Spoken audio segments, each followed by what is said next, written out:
Welcome back to TG Cusick Park here for this afternoon's Intermediate Football Championship, a final between Turles Pass and St Malachys.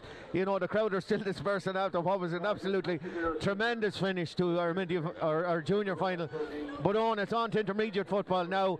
And, you know, the strange thing about this, both these teams, we were discussing it last night, both of these teams coming back from playing in the B division, the lower division of the Intermediate Championship, and yet they're in the final. Yeah, it probably shows that the standard of intermediate in both sections is very strong.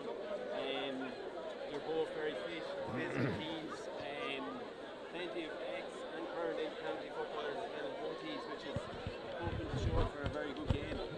Yeah, and Paul O'Donovan, you know, at the start of the year, and we always say this, the Intermediate Championship, who you're going to name as your intermediate winners. And, you know, it's just an absolute minefield. You and I have been on many a panel trying to decide who is going to be in it. And it has never happened. Yeah, it's a great championship. Very hard to call. Great open games again this year. And, you know, really looking forward to this game now. I've said a few times that this should be an open attacking game of football. Certainly Milltownpass certainly like to play with that.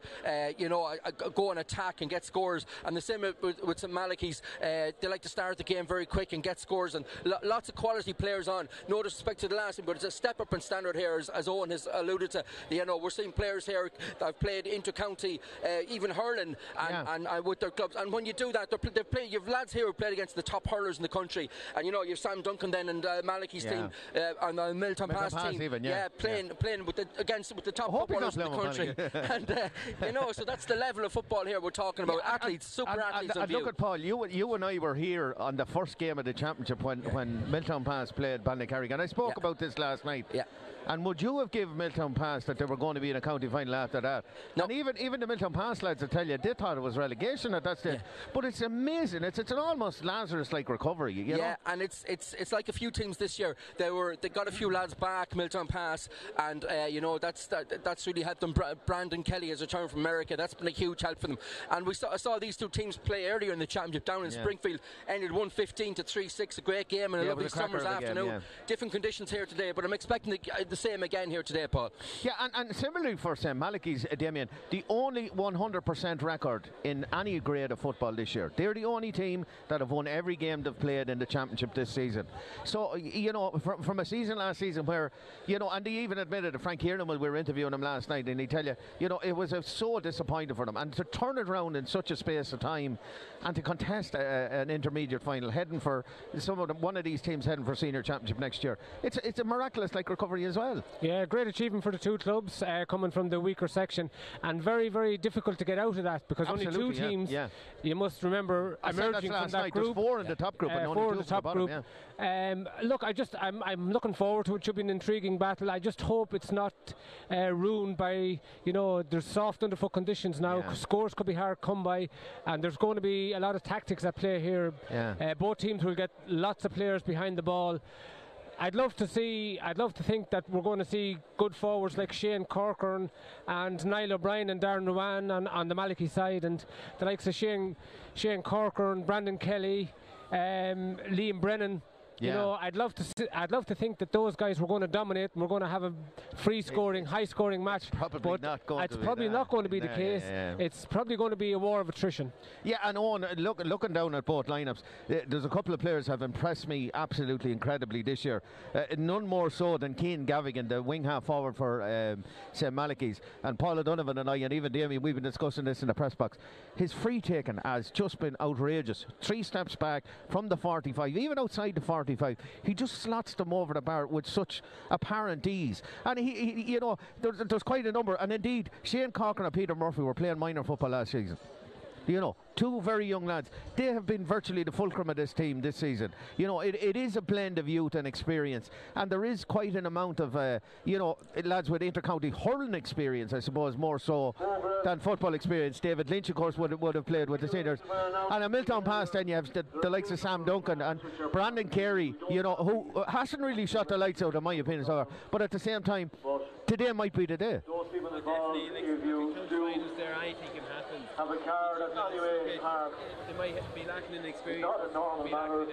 Please do go outside and prove it, because Yeah, and Paul, you know, it's been well known that it's been hard to get anybody to put their neck on the line for a prediction for this one. But at the same time, there's a reason why that is. It is so tight, and it is so, you know, it's going to be competitive. It's going to be very physical, in my opinion. Yeah. I think the likes of Noel O'Reilly, who has been outstanding for me from every game from Milltownpass so far, Gavin Glennon as well, to have them boys back. They have been the fulcrum of this team, even in the bad days when they were losing their first 2 matches, to come back and to get it going again and to get back in here. You know, both sides littered with quality footballers. Yeah, and I suppose the big talking point coming into this game, Paul, was from St Malachys' point of view was, you know, Alan Mangan in goals. You know, he's got the suspension lifted, so he's able to play today, and he comes back into goals. That's crucial for them. Lots of experience there. Owen Glennon did well while he was in there, but you know, they'll be happy to have someone of Alan's experience back in goals for this game. The other thing then was David Lynch, you know, carrying that injury from the hurling match. Didn't play from the football. Didn't play the hurling last week. Wasn't able to play. He's playing today. You know, hope all goes well for him. He's a huge player for St Malachys in this game. You know, he picks out the forwards. He picks out the likes of Niall O'Brien there, and Darren Rand, Jack Gallagher, and spreads the ball wide. And he's the fulcrum of the team for Malachys. And then on the other side, of course, Milltownpass, or you know, probably Lynch up against Sam Duncan there in the middle. Huge battle going on there. It's great. And then when Milltownpass can get the ball into the forwards, you've Liam Brennan, he'll be the playmaker, and Evan Gorman and Brandon Kelly, great players too. Yeah, well, we interviewed David Martin, the Milltownpass manager, so Ray interviewed him there earlier on, so we're going to go over to that interview now. Joined here by David Martin, the Milltownpass manager, just in his team do the warm-up here for this intermediate football final. David, how have things gone for you in the build-up to the game? Yeah, it's been very good. The lads have been positive the last 2 weeks.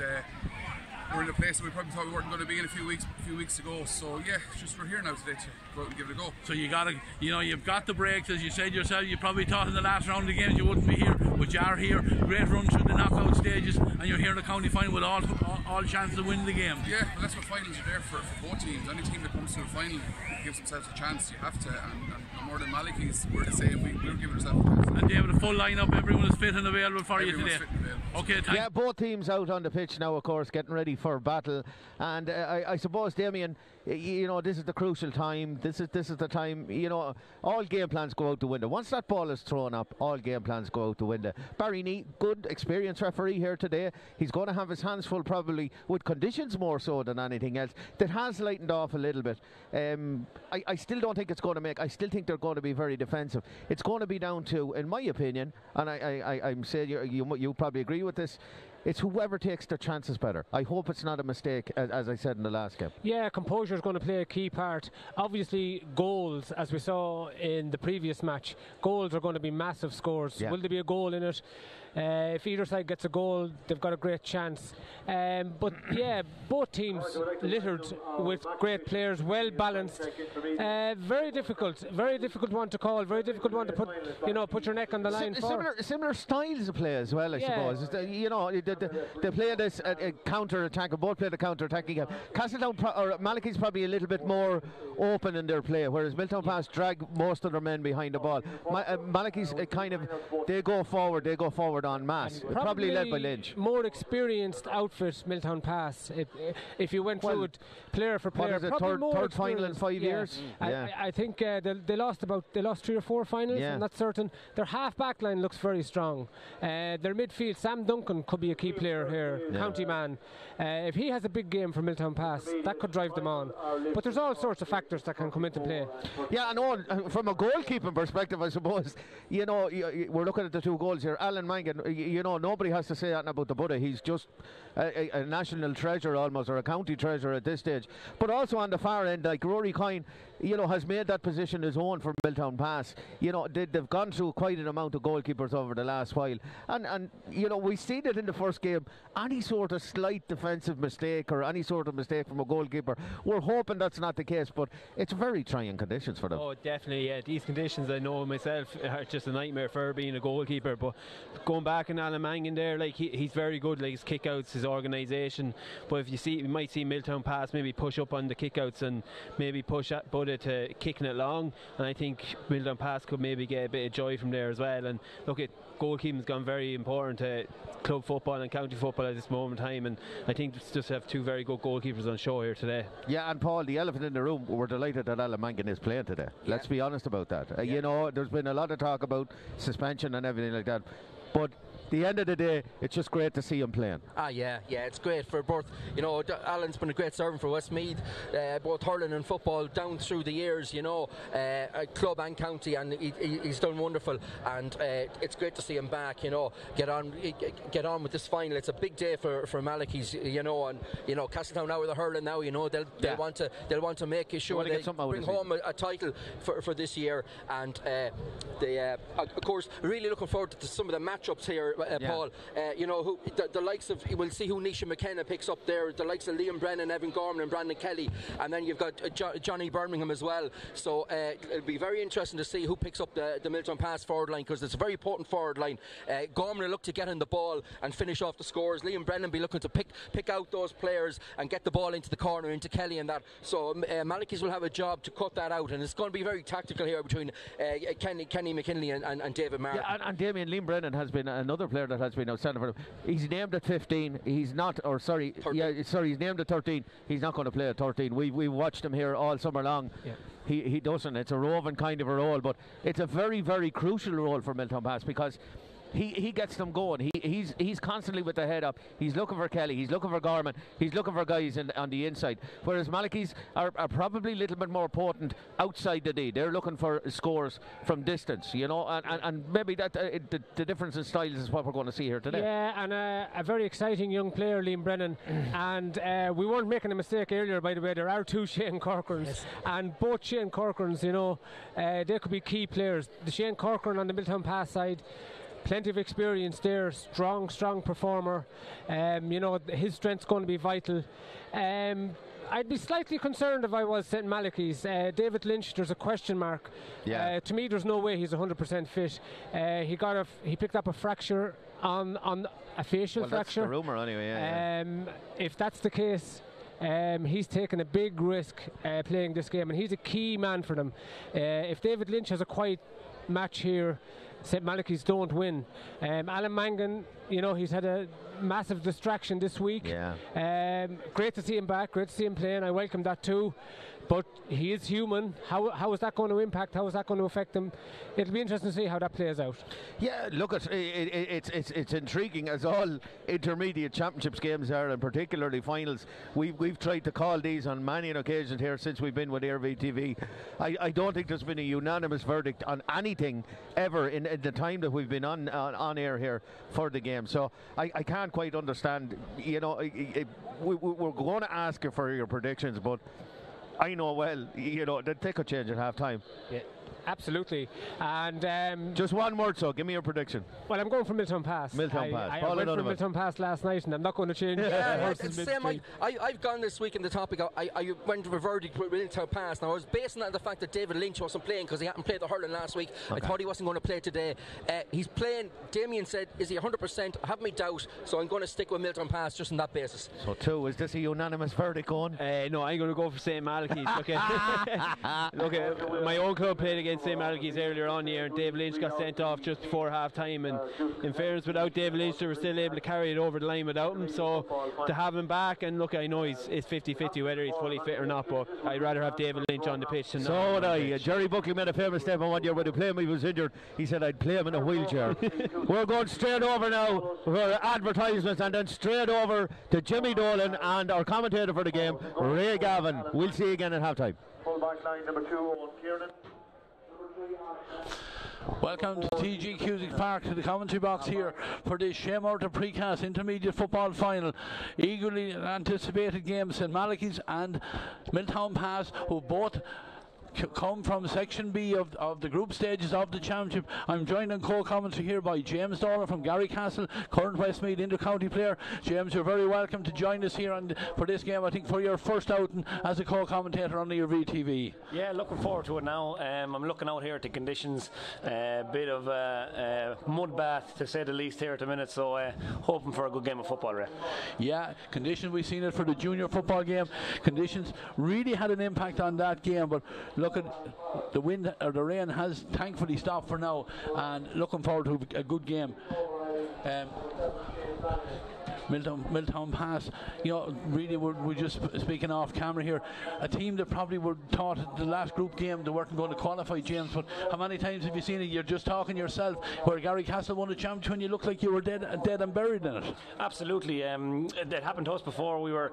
I think we had to play a playoff to get through to the quarterfinals, and you can really pick up momentum from those type of games. You're playing week in, week out. I know a lot of boys play hurling here as well on the pitch, so they're after getting their momentum up at the right time and hoping to peak for the match today.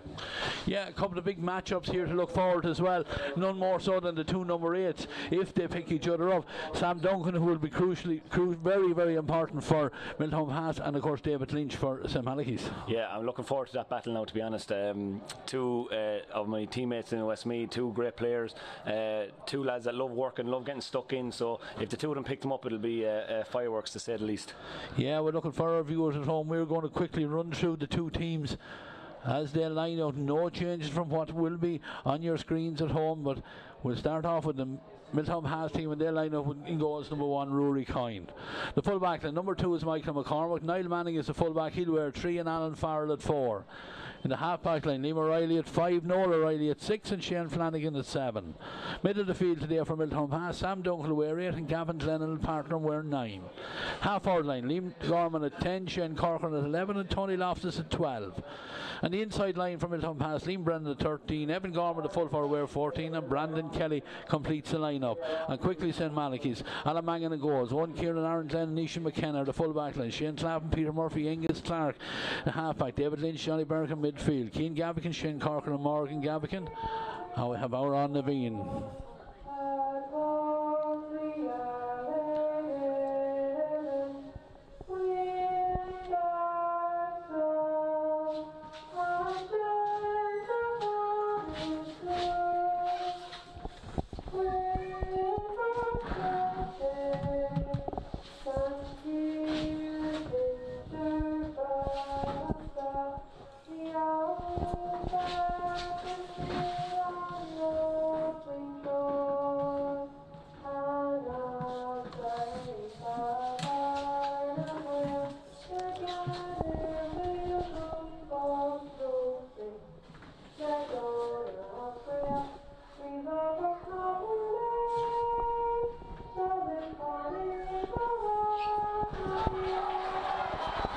Naveen impeccably adhere to their, just finish off the St Malachys line out. Jack Gallagher is at 13, Niall O'Brien the full forward wear 14, and Darren Owan completes the lineup for St Malachys. Referee for today's game, Barry Nee.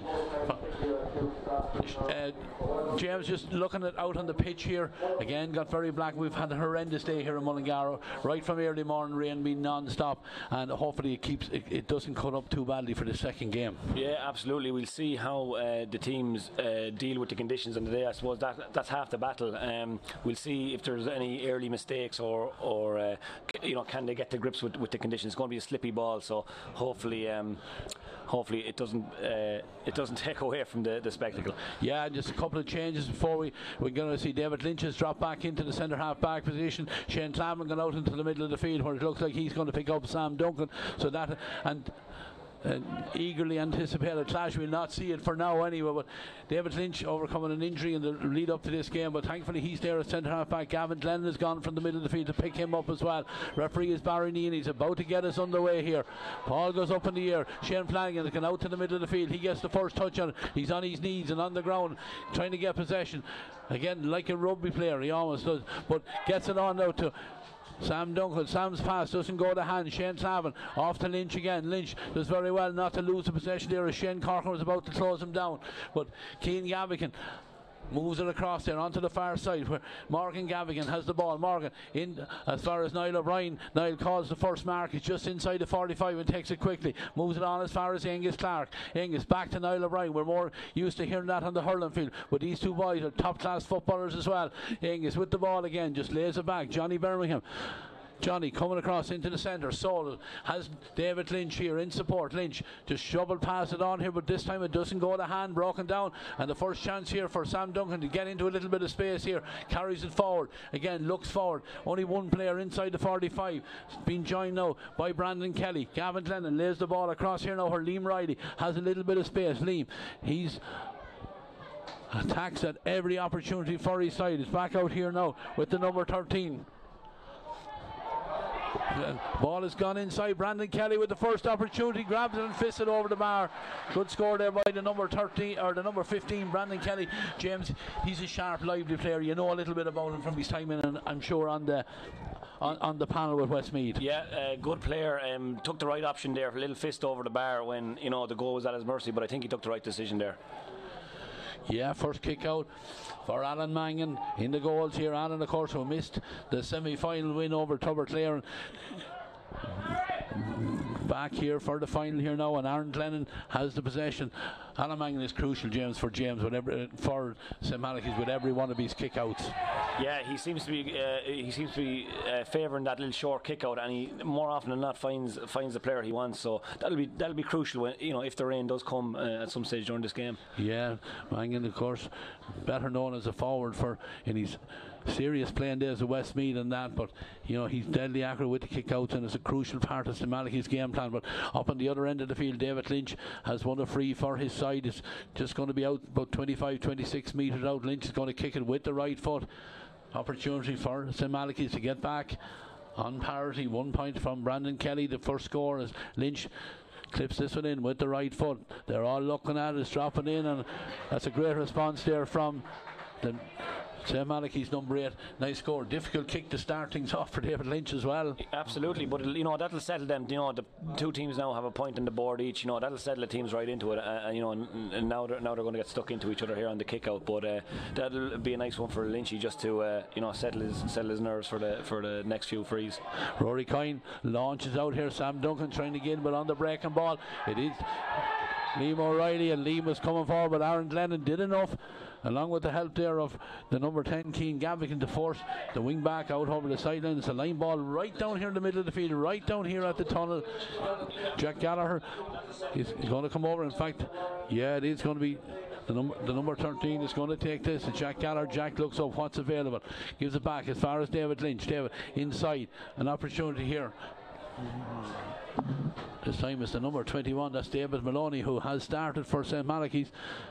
David gives it on to Morgan Gavigan. Gavigan from left comes in central, invites just David Lynch to come onto that ball. He gets it, gives it on now to Johnny Birmingham. Johnny, toe to hand, looks up, fires it inside, but again looking for Darren Owan. Darren doesn't get possession of it, that was Keane Gavigan, doesn't get possession. Johnny Birmingham is under pressure here now, back towards his own goals, and manages just to kick it out over the sideline. He was trying to get the pass on. Linesman signalled it did go off the foot of one of the Milltownpass players, and it's a line ball that Angus Clark has already taken and has his underway. Morgan Gavigan with possession on his own 65 metre line, moves away from a couple of Milltownpass players, finds himself in a little bit of position, but opts just to move it back as far as the full back. That's Michael McCormick. Michael just holds the ball and back inside to go. It's the centre half back, Peter Murphy. Peter has been excellent right throughout the campaign for his side. As the rain starts to fall here again in TG Cusick Park, David Lynch fires it down inside. He's looking for Niall O'Brien. O'Brien been closely marked there by a couple of defenders there, but Malachy's do well to get the possession. Niall O'Brien had it and lost it, but Angus Starr comes in, whips it to the hand, and then spins away from the trouble and has time to have a look around. And David Lynch is available again, on to O'Brien. O'Brien throws a dummy, trying to get inside the tackle there of the number 4, Alan Farrell. Farrell does very well for his side, and Shane Flanagan moves on to the ball here. Flanagan, strong player, comes forward, wearing the number 7, was lined out in the middle of the field for the throw in. Ball is given back inside, no advantage accrues to the referee. We're back for a free for Milltownpass, and they've already taken it. And Noel O'Reilly, Noel again, important player for his side, has been excellent in the knockout stages. Back now with Gavin Glennon. Glennon just holds that ball up, and Milltownpass from deep inside their own 65 metre line. Sam Duncan has it now. Sam spins and comes back this side where Liam Brennan is in a little bit of space. Brennan on to Flanagan. Flanagan looks up, right footed punt in, but again well read in there by the centre half back Peter Murphy. Peter, who's been absolutely excellent in his first year as an adult footballer, been excellent at centre half back. Shane Clavin looks up again, fires it into the middle from Niall O'Brien. Angus Clark on the break straight away. Angus comes into the tackle, 2 men tackle him, 2 men foul him, and free in. Again, a little bit of a cagey start, James. 1 point apiece, 6 minutes on the clock. But St Malachys maybe getting a little bit more possession. There is a strong enough breeze out there, and it's favouring St Malachys this opening half. Yeah, both teams are they're setting up very, very similar. They're trying to release one player back as a sweeper, and Milltownpass seem to be happy enough to let Malachys have the ball out here around the middle, and then once they get in towards the 45, they're trying to take the ball off them. A little bit overzealous there in the tackle from Simon Duncan and give away a free. They won't be happy with that. Yeah, Morgan Gavigan is going to take it. Morgan, who won the semi-final with a 45-metre kick at the last kick of the match. This time he fires it in from the ground. Excellent kick from the number 12, and he fires it over the bar. I don't know whether you were here for the semi-final, James, but it was a pressure kick from the young man. 45, last kick in the match, and if we were to score, getting off the mark again from where he finished off in the semi-final. Yeah, and it's always great to score your first one. That was a difficult kick, and he struck it over no problem at all. So that'll fill him full of confidence as well. Yeah, he had the breeze on his back, which was a help, but still in the conditions, not easy. The kick out is out here into the centre. Johnny Birmingham, Shane Clavin end up with it. Birmingham lays it off now to Jack Gallagher. Jack comes inside, opens up in front of him for a split second, gives it back to Shane Corcoran. Corcoran, great vision, a lovely ball into Birmingham. Birmingham with a shot, it's in the roof of the net. Goal for St Malachys after just over 7 minutes, but Johnny Birmingham, he drifted in there, James, almost unnoticed completely. Shane Corcoran with a beautiful pass found him, and a great finish from the number 11. Yeah, it was a fantastic pass. The pass opened the whole thing up. He drifted in behind and buried it into the back of the net. Great start for Malachys. Yeah, 1-2 after 7.5 minutes. Milltownpass with the opening scored again, but it's been a great response there from the St Malachys men, and ball is kicked out again here over the heads of 3 or 4 different players, and it's a centre half back. That's Peter Murphy, and Peter does very well, gives it on now to Aaron Glenn, and Aaron very, very close to the side and does very well to spin back in and give it to the number 10, Keane Gavigan. Keane over to the far side, and Lynchy has it again. That's David Lynch, has support over there.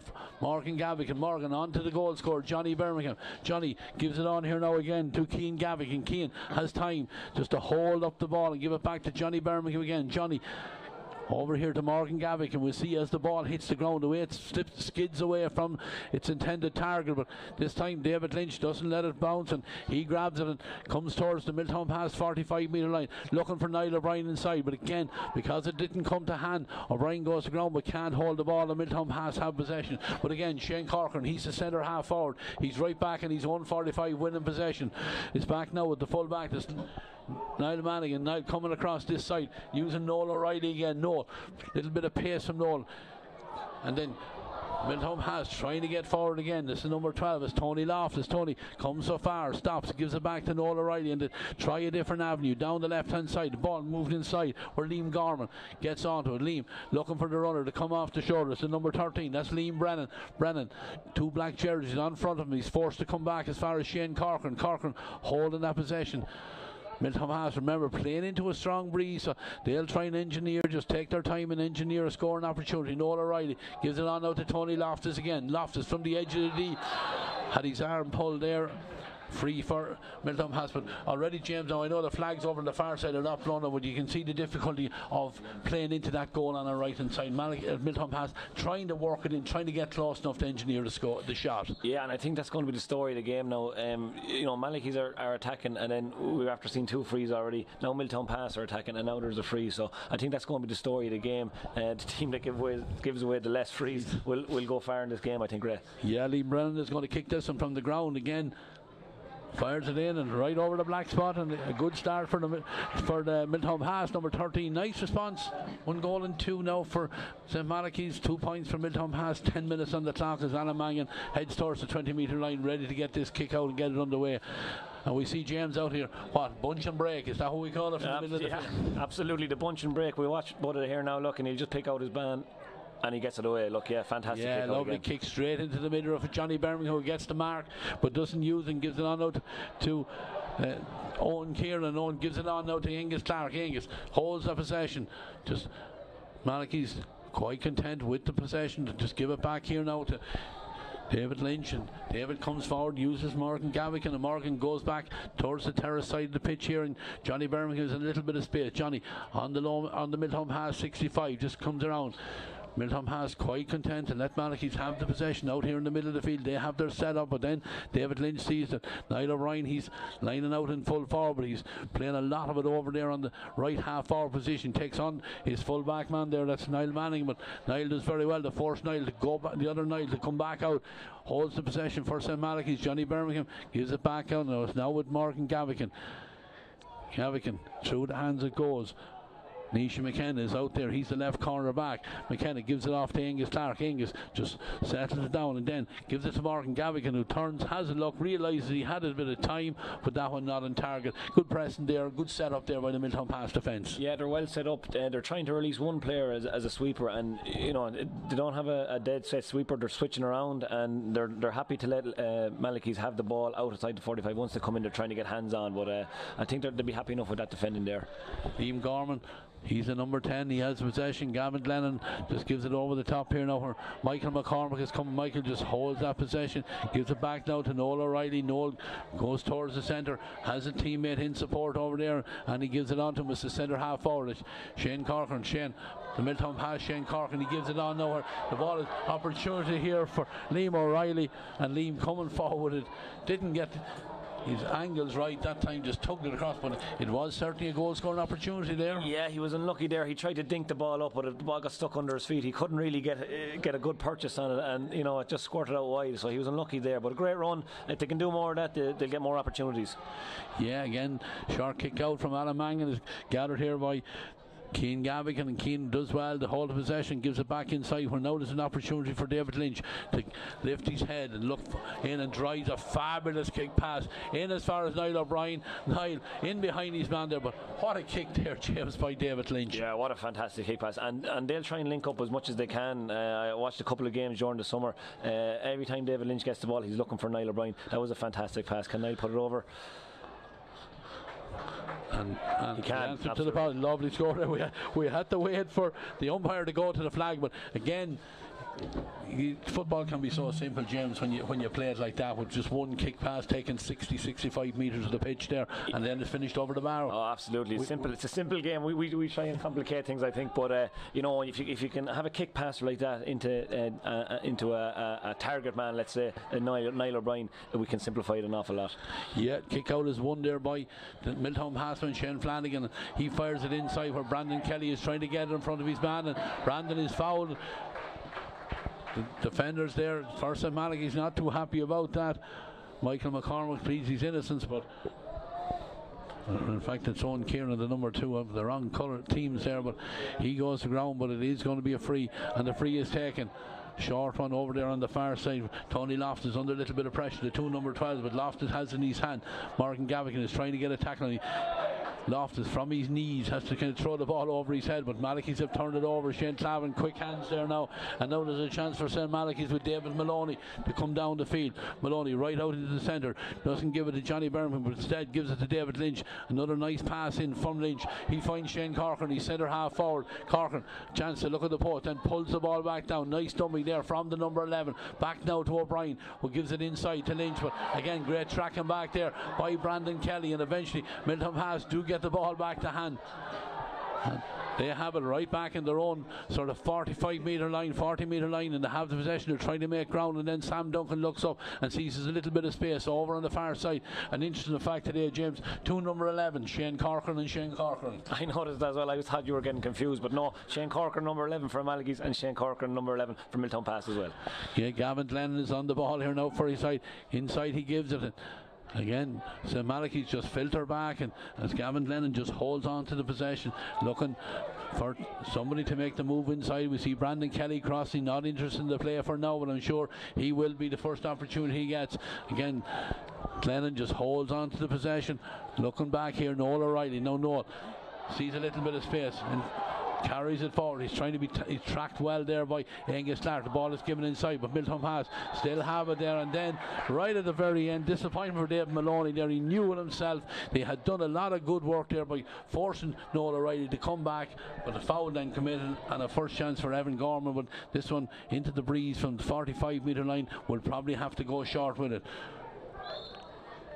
Again, looking around, seeing what options are there, and then just with the left foot gives it inside where Liam Gorman has made himself available. Liam takes on the full back. Aaron Glennon has been fouled, and the referee this time blows the whistle, and now a chance for Evan Gorman, this time from between the 13 and 20-metre line. A chance for the Milltownpass men to get them back within a one-score game, certainly anyway. 1-3 for St Malachys, 2 points for Milltownpass, as Gorman, who has been very accurate with the left foot, certainly opportunity here for his side. Again, going through his routine, just taking his time. Comes forward, robs a couple of yards and gets a nice connection. Lovely score there by the full forward, and it's a score that he needed. He hasn't been in the play too much yet, so that'll do his confidence the world of good as well. Yeah, absolutely. The free kicking, you know, I think that's 100% from everyone so far. So the free kicking is top notch today, and that was a tricky free, but he took it quite handily, to be fair. But again with the kick out. Yeah, looks up this time. Probably one of the very first balls he goes 50-50 with it. Is gathered well over here by Cian Gavigan. Cian trying to hit it off one of the Milltownpass players to get an advantage for himself, but it doesn't go out over the sideline. Milltownpass have the possession again. The ball is back here with their full back. There's Niall Manning. Niall goes centre, just holds the ball, leads it off to Gavin Glennon. Gavin looks up and he sees that Liam Gorman's in a little bit of space. Liam sat in the pocket there and got it, and an opportunity to get the shot away. The umpire is looking up at it, but I think that one is just going to slip across the front of Alan Mannion's left hand upright, and he won't mind. He's coming out now, ready again with the kick out. But another opportunity there for Milltownpass, getting a little bit on top around the middle third here at the moment. Yeah, he was unlucky there. He found a pocket of space, and he was found with the pass. He was just unlucky. The shot just drifted off wide, but encouraging signs from Milltownpass, of course. Yeah, and a lovely dink kick out again from Alan Mangan, finds his intended target. That was Morgan Gavigan. Gavigan looking for Niall O'Brien, hops over his head, but Shane Clavin is on to the breaking ball. Clavin from inside the 20-metre line comes back out to make a little bit of space, and then tries to tread a little ball with the outside of the right foot there, looking for Jack Gallagher, but the Milltownpass defenders are alert and aware of the danger coming there, and now Liam O'Reilly has it again. Liam carries it forward. Morgan Gavigan trying to get a tackle in. He slips away from, gives it back as far as Liam Gorman. And on the loop around here now is the number 13. That's Liam Brennan. Liam being fronted there by David Maloney. A lovely ball. A ball that Brandon Kelly absolutely loves. Out in front of his man, into space. About to take him on. Hops it, holds it, looks to see what option there, and then looks for Shane Corcoran. And here we have the matchup of the two Shane Corcorans, and it's the St Malachys man that gets the possession back for his side, and then David Lynch, as always, is available there. He gives it on to Maloney. Maloney, pass given there, not the best in the world, but Angus Clark just mops it up here, and Angus has a little bit of time and just guides a little clip pass with the left foot on here, and Johnny Birmingham is running onto the space. He's the man, remember, that got the goal. It's come back over there to Shane Clavin. Clavin down the line where the ball skips by Jack Gallagher. That won't deter Jack, because great speed there from the number 13, but luckily for Milltownpass the line bet him, because Jack certainly put on the afterburners there and looked like he was going to keep it in play, and if he was in space. Yeah, he was unlucky. You see there the conditions, the ball hit the ground and he just skidded away, but yeah, he almost won the foot race as well. Unlucky. Yeah, line ball taken short. Tony Loftus, he's a wing forward there, but these Milltownpass players very adaptable. Again, another interesting fact on this one, James. Two members of the Westmeath Minor All-Ireland winning team on opposite sidelines here today as well. Yeah, absolutely, and you know, both teams are set up well. Here's another free. This might be the story of the game, Ray. I think, you know, all these fouls are going to add up eventually. Yeah, but yeah, just go back to two managers, and I see Tommy Cleary, a third one, as a selector with St Malachys. So these boys will know each other, and they know how they think and how they intend to play their football as well. Just an interesting side. But as you say, James, Milltownpass on the attack, foul committed here, and another opportunity for Liam Brennan. And this is something that we're going to see, I think, a good bit of here today. Free's been taken by both sides from the ground. Yeah, and he lines it up. Good strike. Unlucky there with that one, but no, free taken so far has been fantastic. So you know, we're allowing for the conditions, but they need to tighten up on giving away those frees, I think. Yeah, that one to the left and wide, and Alan Mangan, he'll put David Lynch under a little bit of pressure, but Lynch, he's well able to deal with it. Has David Maloney for support there, and through the hands it goes. At Lynch then, shovel pass on, put his full back under pressure, who did very well to get a hand on it, and then from the ground he gets the ball up. I don't know how he did it, but he's back on the ground again. There's a ruck inside, no one able to get clean possession. The referee Barry Neal allows the play to develop, and Morgan Gavigan has it for his side. Morgan has to just step back from the tackle there, but he has David Lynch available, and Lynch through the hands it goes here now, and eventually on to Johnny Birmingham. Johnny with Shane Clavin in support here, as is Jack Gallagher. Jack, he stands and waits for the pass as he comes forward towards the 45-metre line, comes back. Angus Clark had made himself available. The pass inside is gathered well there by Aaron Glenn, who lays it off to Gallagher again. Fisted pass. Malachys with the possession, and then Lynch with the opportunity. He'll seek Niall O'Brien at every opportunity. That time, good play by the Milltownpass corner back there. Michael McCormick, he gets a foot on it just out in front of O'Brien and knocks that one out over the sideline. Line ball on the 45. A lot of hardy souls over on the terrace side. Big support in for both of these sides. Really looking forward to this game. And now Shane Corcoran has the possession from the line ball, trying to get in through, but ball knocked away from, but still St Malachys hold on to it.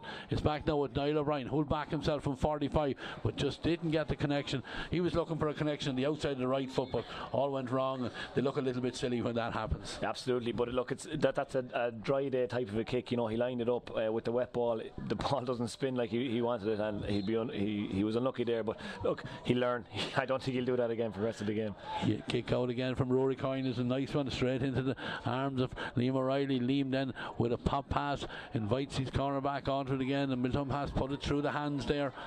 And now Liam O'Reilly, Liam is coming forward. Liam looks up, right footed ball into space. There's two Milltownpass men available to take it. One, Brandon Kelly, he takes control of it. Brandon comes back outside the 20-metre line, skips away from tackle or two, and then just holds that possession back now to Shane Corcoran. Corcoran through the hands, and he has the opportunity again, trying to take on his man. He's on the 13-metre line. Can he swing the left foot at it? He can indeed, and he fires it over the bar. Lovely point from the Milltownpass. Shane Corcoran, we have to say that. 4 points now for Milltownpass, 1-3 for Malachys. Milltownpass will be quite happy playing into that stiff breeze. Four good scores on the board. Yeah, and that was a great score. It was just a simple give and go. Ran after the ball, the pass that he gave, and stuck it over the bar. That's a great score from Shane Corcoran. Alan Mangan has taken the kick out, and he's has it now, and quite content just to play around with it back there. He has his centre half back there, Peter Murphy, for support, and Murphy then just frees David Lynch with a fisted pass. Lynch carries it up towards his own 65. Angus Clark comes back out. Angus with number 7 on his back, didn't start, and the left half back position again. As James has already said, maybe more used to seeing Angus on the hurling pitches, but very good footballer as well. And Shane Corcoran now has on. That's St Malachys. Shane Corcoran injects a little bit of pace and then gives it back inside to Lynch. Lynch to Birmingham, and back again to Shane Corcoran. Corcoran just holds that possession. Milltownpass just set up on front of the St Malachys men. They'll make them go across the pitch. They won't mind. David Lynch thought about looking for the man inside, then changed his mind, gives it in to Shane Clavin. Clavin looks up, sees it there's nothing on, comes back as far as Lynch again. Lynch on to Morgan Gavigan. All this between the two 65s until Gavigan sees a little bit of space and heads across to 45. Johnny Birmingham, lovely little pop pass over the top, and Angus Clark. And this time, unfortunately for Angus, goes off the outside of the left foot and out harmlessly over the end line away. We've seen there again another example of how Milltownpass set up in defence. Yeah, Milltownpass are well set up. They were getting everybody back, and then they've one sweeper and everyone else is taking a man. But I thought Malachys did well there. They passed the ball left, they passed the ball right. They got Angus Clark free. He was just unlucky with this shot. But both teams I think are adapting to the conditions quite well, and he was just unlucky with that shot. But a good game so far. Yeah, we're 24 minutes almost, and almost 25 gone as Noel O'Reilly comes forward. This one for Milltownpass. Nice ball in on front of Brandon Kelly. Brandon tries to take on his man. Has he got round him? Not just yet. He hasn't, because there's great tackling there from Owen Kieran, and unfortunately Owen, a lot of the good work done then, and then the foul committed just at the very end. Brandon Kelly, he's a tricky customer, James. We know what happened. Number 2 is Owen Kieran, had really stuck well to his task and stopped him getting round the long way around, as they say, but the foul then committed, an opportunity for Evan Gorman here again. Yeah, it looked like Brandon was going to get around him, but Owen Kieran did very, very well. He was very, very unlucky just at the very end, just to give away a free, but another opportunity here for Milltownpass to get, to within a point. Yeah, Evan, 1 from his frees. This one from the same side of the pitch to suit the left-footed kicker. Again, goes through the routine and slips it in, and we were right behind it here. A few people holding their breath on that one, James, when he managed to just squeeze it inside the upright. Yeah, there. I'm sure he knew what he was doing, but yeah, it looked like it was he undercooked it, but he got it right between the posts. Yeah, 1 point game, 1-3 now for Malachys, and Alan Mangan has just been 100% with all his kickouts, finds his target, and every time Malachys have it again. David Lynch and Peter Murphy combine, and Murphy as well comes through a tackle. Looked like he was being fouled there. The ball breaks over to the far side, but Lynch is there. He sweeps it up, and tackle comes in on Lynch as he goes down the ball. Foul committed, free for St Malachys, but this is back inside their own 45, taken quickly, and Morgan Gavigan has a chance now to move it on into space. Crosses the halfway line, has Aaron Glennon on this side of the field. He used him. Glennon, little ball back over the top to Gavigan. Gavigan pulled down to the ground. Bit of a lazy tackle there. I think it was Liam Gorman, the guilty party there, and the foul committed. This foul on the 45-metre line. Gavigan thought about taking it quickly, but then it looks like he is going to put it on the ground. Breeze has risen again, so it's going to be in his back as he is going to kick this one. Has kicked one off the ground already, and this one again just outside the 45-metre line as he comes forward. Gets good connection on it. It's dropping. It's a dangerous ball. Who's on the end of it? It's the Milltownpass full back line, because Niall O'Brien was trying to reach high there to get a fist on it, but Milltownpass had the numbers back there. The ball grabbed in on the edge of the square, and ball cleared out towards the far side. Looked like there was a foul on the St Malachys man over there. The referee doesn't see it that way, and Milltownpass have possession now again with Sam Duncan. Sam just holds the possession now. Milltownpass heading towards the 65-metre line, their own 65-metre line. Gavin Glennon, he's always ready and available for the pass. Then Noel O'Reilly, Noel back to Glennon again, just holds that possession, and then there's a fisted pass trying to create a little bit more space. Tony Loftus is onto it this time. Tony looking up, what options are there in front of him? Sam Duncan is on the loop around. Sam has it, and then gives a nice ball back as far as Loftus. Put him under a little bit of pressure, but he does well to hold it. And back now with Shane Corcoran, but Shane loses possession of it. Ball like a bar of soap there as it slipped out of his hands, and now Morgan Gavigan has it, and there's an opportunity here because Jack Gallagher is in space, but the referee has been watching things off the ball, and there's a tug back on one of the St Malachys players, and the referee right on top of things. He heads to the 20-metre line. It looks like it's Shane Corcoran from St Malachys that was being held back. Full back Niall Manning there, and what should be a tap over point here for St Malachys. Yeah, Shane Corcoran, Milltownpass was unlucky there. You see the conditions there. He tried to get the ball back into him, and the ball just squirted out of his hands. Malachys go on the counter attack, and then they get a nice handy free inside. So I reckon David Lynch will stick this over. Yeah, Lynch, he's 1 from the frees as well. This one to suit the right footed kicker. Little over 20 metres out. Is very, very central. Makes no mistake, and just pushes St Malachys lead out that little bit. 2 points, 28.5 minutes on the clock. Who would be the happier of the two teams, do you think, so far, James? Well, Malachys are ahead race, so they'll be happier. But I'm just looking there, 3 frees, for Malachys. They've only scored a goal and a point from play, and then you're looking at Milltownpass, 3 frees as well. So it's looking like frees are going to determine this game. Yeah, they kicked out into the centre. Aaron Glennon as well to go to ground and get the ball, and then he has support there from David Maloney, who gives it on quickly to David Lynch. Lynch again looking for O'Brien over on the far side, but good defending there by the Milltownpass man. But Shane Corcoran, the St Malachys Shane Corcoran, he steps in, the man with the red boots. A high tackle on Corcoran as he came across there. I think we're going to have the first card of the game here. Yeah, absolutely. Just caught inside. His arm was a little bit high, I think, and caught him just under the head. So he's doing the slow walk to the referee at this point anyway. Yeah, pleading his case all along. The signal is going to come up for 1 minute of additional time. We're just 29.5 minutes on the clock. I think it's Tony Loftus, the man that has got that yellow card. Corcoran still on the ground.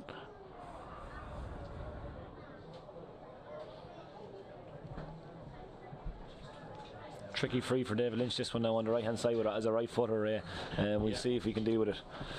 Yeah, his point that he scored on the first kick was from pretty much the same side, James. So will he get it on target again? Clips it in, clips it across. This time it comes across the front of the goals. No St Malachys man there again, but it was a difficult free, as you say, more suitable for a left-footed kicker. Yeah, difficult free there for a right footer on the right hand side there. But yeah, I'm surprised Malachys didn't have anyone there on the edge of the square just to see. But another kick out again, aiming for Sam Duncan here. Yeah, Rory Kine, absolutely immaculate ball, gives it into Duncan. Duncan had called the mark, but as he was trying to get the ball away, he was tugged back, and the referee says come back and we're going to have a free from Milltownpass. Again, beautiful kick out. We could see that, just drilled it out nearly 55 yards probably, and straight into the hands of the big midfielder. Yeah, absolutely. If there's no short passes to be given, your next best bet is to go along on Sam Duncan. He's always available, and a beautiful kick out there and a great catch. Yeah, Milltownpass have the possession. They're on Malachy's 45-metre line or so, trying to engineer a scoring opportunity here now for Sam Duncan, but Sam passes it off to Gavin Glennon. Glennon backs himself, drops it in. Dangerous ball, and Mangan again had it under control. He knew exactly what to do, just called his own player away from it, knew that it was going to beat everyone if no one touched it. It is gone out harmlessly over the end line. We're on the 31 minutes. I would imagine this last kick out will be the last action of the half. Eyes on Barry Knee. Barry just standing in the centre. 1 goal and 4 points for Malachys. That's 7 points, 5 for Milltownpass, 5 scores apiece, but it's that goal from Johnny Birmingham. There's a difference between the sides, as Barry Knee indeed does blow the half-time whistle. 2-point lead for St Malachys. Time will tell, James, whether it's enough or not with the aid of the strong breeze. Yeah, it's not too bad a half now, in fairness. I think Milltownpass will be happy enough too with the way they're going. 2 points isn't a big lead in these kind of conditions, so I think both sides will probably be happy going in at half time. Yeah, Milltownpass the first to leave the side, to leave the field. 2 points from Evan Gorman, 2 excellent frees. Liam Brennan with a free, Brandon Kelly, and then Shane Corcoran with the other point. That makes up Milltownpass's 5. But that goal from Johnny Birmingham, which a great pass from Shane Corcoran, that's the St Malachys Shane Corcoran, that opened it up for Birmingham. The difference between the sides. So, look, James, there's all to do for both these sides. This game is far from won yet at this stage. Yeah, absolutely. It's a bit of an arm wrestle at the minute. Both teams set up very, very similarly, trying to get one man back. An awful lot of the game is being played in the middle of the pitch, and I think frees are the story of the game so far, Ray. Yeah, you did sum that up, and during the commentary that the free takers could win this game. But look, we're going to take a break here from the commentary. We're going to go to an ad break for our listeners at home. We will be back with Paul Doolan and his guests down on the sideline when we come back here to TG Cusick Park. But it is St Malachys who are in the lead, 1 goal and 4 points. The Milltownpass is 5 points, and join us back here. We'll be back in good time for the second half. TEG, proud sponsors of TEG Cusick Park, serving aviation, biopharmaceuticals and medical industries across the globe. TEG has been to the fore in the fight against COVID-19 with our customers and partners. A local business employing local people. Visit teg.com/careers to learn more. Wishing all our GAA patrons a safe passage through the championship.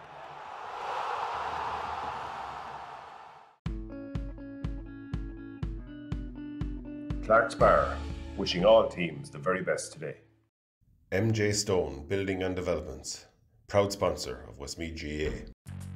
Cusick Park pitch is 145 metres long. Imagine 3 of these bridge beams would make up the length of the pitch.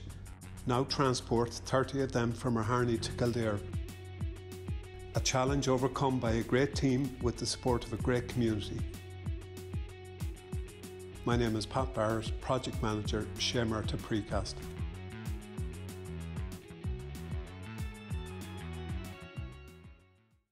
Hey, mama, don't treat me wrong. Come and love you, daddy, all night long. And you? What do you do? It's a bit complicated to explain. Hey, hey. You know, I still didn't get exactly what your job is. That is what I do. New Renault Arcana E-Tech Hybrid. Winner, Irish Medium Crossover SUV in the 2022 Car of the Year Awards. Yeah, welcome back to TEG Cusick Park here. It's half-time in the Shay Murtagh Intermediate Football Championship final between St Malachys and Milltownpass. It's 1-4 to 5 points at half-time. And I suppose on Carberry, if anybody is the happier, I suppose it's Davy Martin, a Milltownpass manager, because they haven't really played in that first half, and yet they're only 2 points behind. Yeah, definitely in the first 10 or 15 minutes it felt like to give Malachys too much respect. They were standing off them. There was good ball going into the forward line there, and they kind of fell asleep for that goal as well. So then they gradually got back into the game. I suppose the difference is between the two teams, anyways, for me, is Milltownpass have played more quality in the forward line, and it's got them back into the game as the game has gone on. So David would be hoping for a bigger performance now in the second half. Yeah, and Paul O'Donovan, the crucial score was Johnny Birmingham's goal, and he found himself in an absolute acre of space. Let's be honest about this. Yeah, it was a great move and a great goal. You know, there was good work there by Shane Clavin, and it was Johnny Birmingham himself that was involved. And then a lovely pass by Corcoran. It was a lovely lob pass. Yeah. And nobody had tracked Johnny Birmingham when he ran through. And he remained calm and cool and finished lovely in top corner of the net. And as we say earlier about the first game, the junior game, goals are going to be crucial on a day like this. And again, I said before, like St Malachys always get a good start. Every game they played this year, they've blown the lights out the first 15-20 minutes. They did it again today. They were leading 1-2 to a point after 7 minutes. So that's been, then they go into a bit of a lull, you know. So Milltownpass have come back into it a bit, but you know, it was a cracking goal by Johnny Birmingham. Yeah, and Damien, look, the vast majority, I'd say if we saw the possession stats, it's probably 50-50. But the more cohesive unit, I suppose, as such so far, have been St Malachys.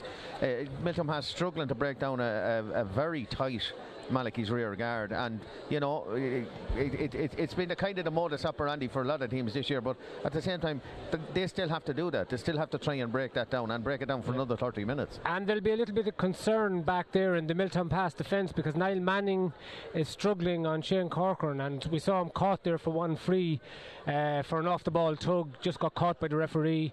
A routine free for St Malachys.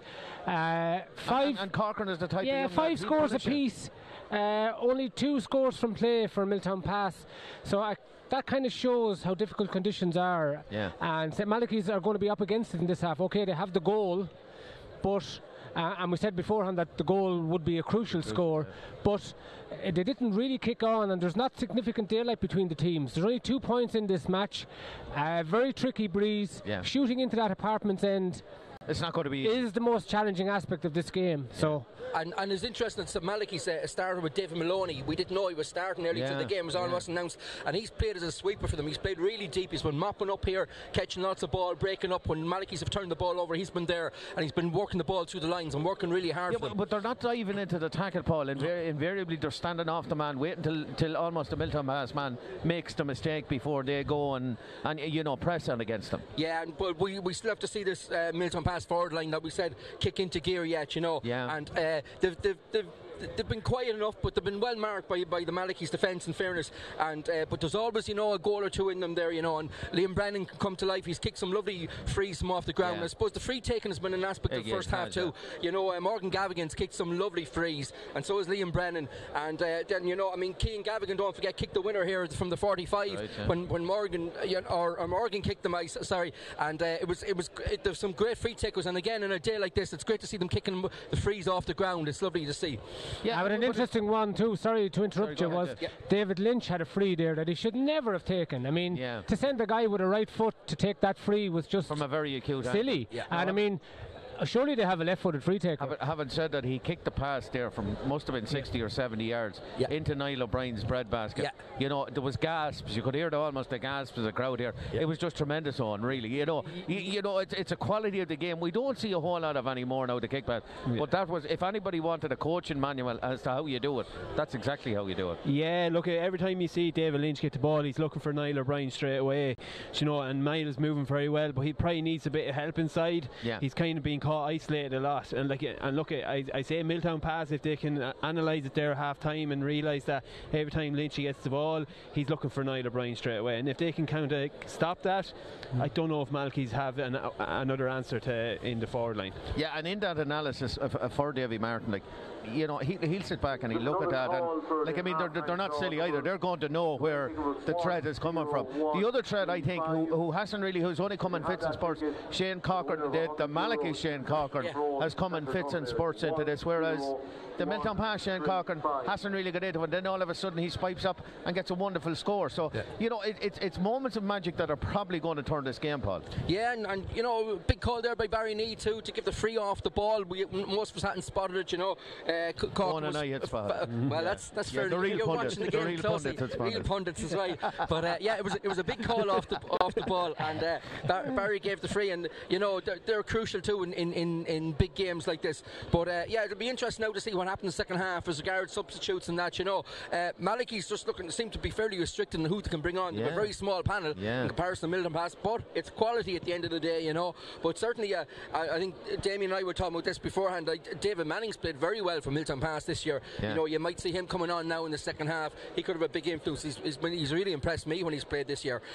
You know, Dara Conner has been playing a long time now as well for Milltownpass, and they'll be looking to bring him on. So yeah, David Martin, this is where he's going to earn his card now at half time in the county final. It's the big one. And we were discussing that, Damien, up there. Like, he probably is the happier. I know he's 2 points down. You don't want to be a happy manager when you're 2 points down, but at the same time, he probably is the happier of the two manager, because, you know, let's be honest about it, Malachys have had the better scoring chances, they've created more opportunities, they've been far more incisive, they've got a goal, and yet Milltownpass are still only 2 points behind. Yeah, absolutely. And yeah, he'll be more satisfied. He'll be relieved as well that his team settled into it, because there's always the danger that it can run away from you then, you know, when you fall that far behind.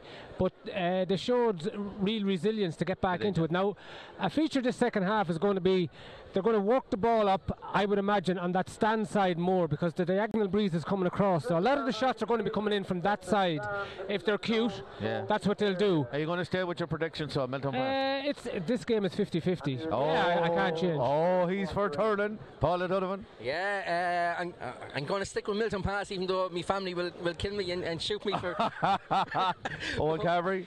Look, I'm a little bit nervous because I think Milltownpass have more to improve on, and I think Sam Duncan could have a big say in the second half. Okay, well, just for the moment we're going to take a break, and it'll be back in live commentary after that from Ray and Jimmy Dolan up in the Crow's Nest there. So stay with us, ladies and gentlemen. We hope you're enjoying it as much as we are. TEG, proud sponsors of TEG Cusick Park, serving aviation, biopharmaceuticals and medical industries across the globe. TEG has been to the fore in the fight against COVID-19 with our customers and partners. A local business employing local people. Visit teg.com/careers to learn more. Wishing all our GAA patrons a safe passage through the championship.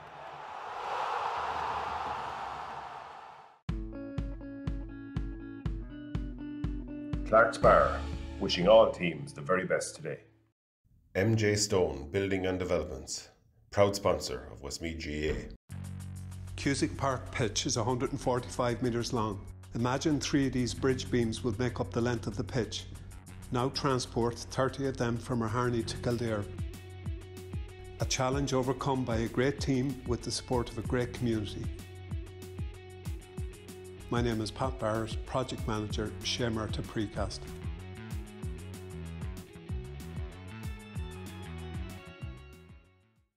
Hey, mama, don't treat me wrong.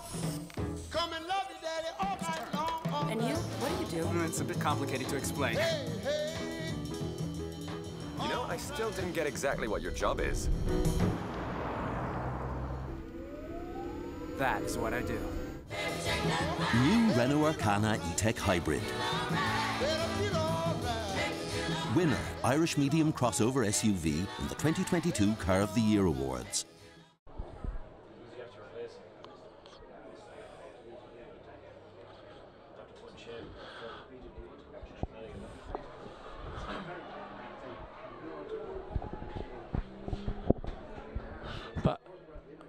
Back here on the commentary box for the start of the second half. We do see one change, James, on the Milltownpass team. It's the number 17 is David Manning. Haven't got a signal as to who has been replaced as yet, but talking here off camera when the lads are being interviewed down on the side of the pitch, still a lot to do in this game for either of these teams to get over the winning line. Yeah, absolutely. We'll see now if anyone can get, take a run of it, maybe get 3 or 4 points ahead, but all to do for either team to take this game. Yeah, we're just waiting for a ball to be put off the end of the pitch on the far end down here. So, substitution has come in there for Milltownpass down here. We see him, and he's actually picking up Angus Clark here. But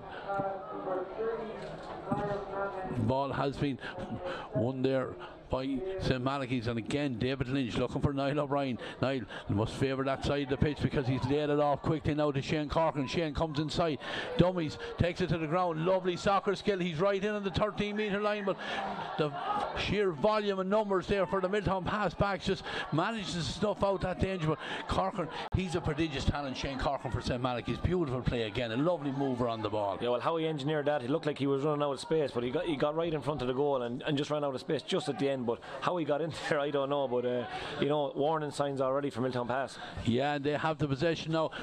The man has just been introduced, David Manning. He's on the possession for his side. But again, they hold the ball up. They're moving away from the goals. It's number 13, Liam Brennan has it. Liam needs a little bit of support. Sam Duncan is there for him.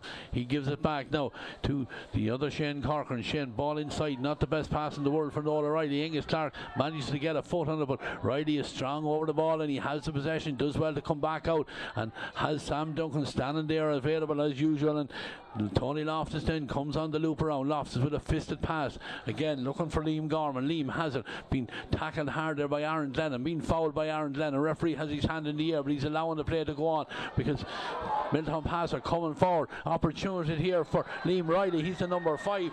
He came right up and in.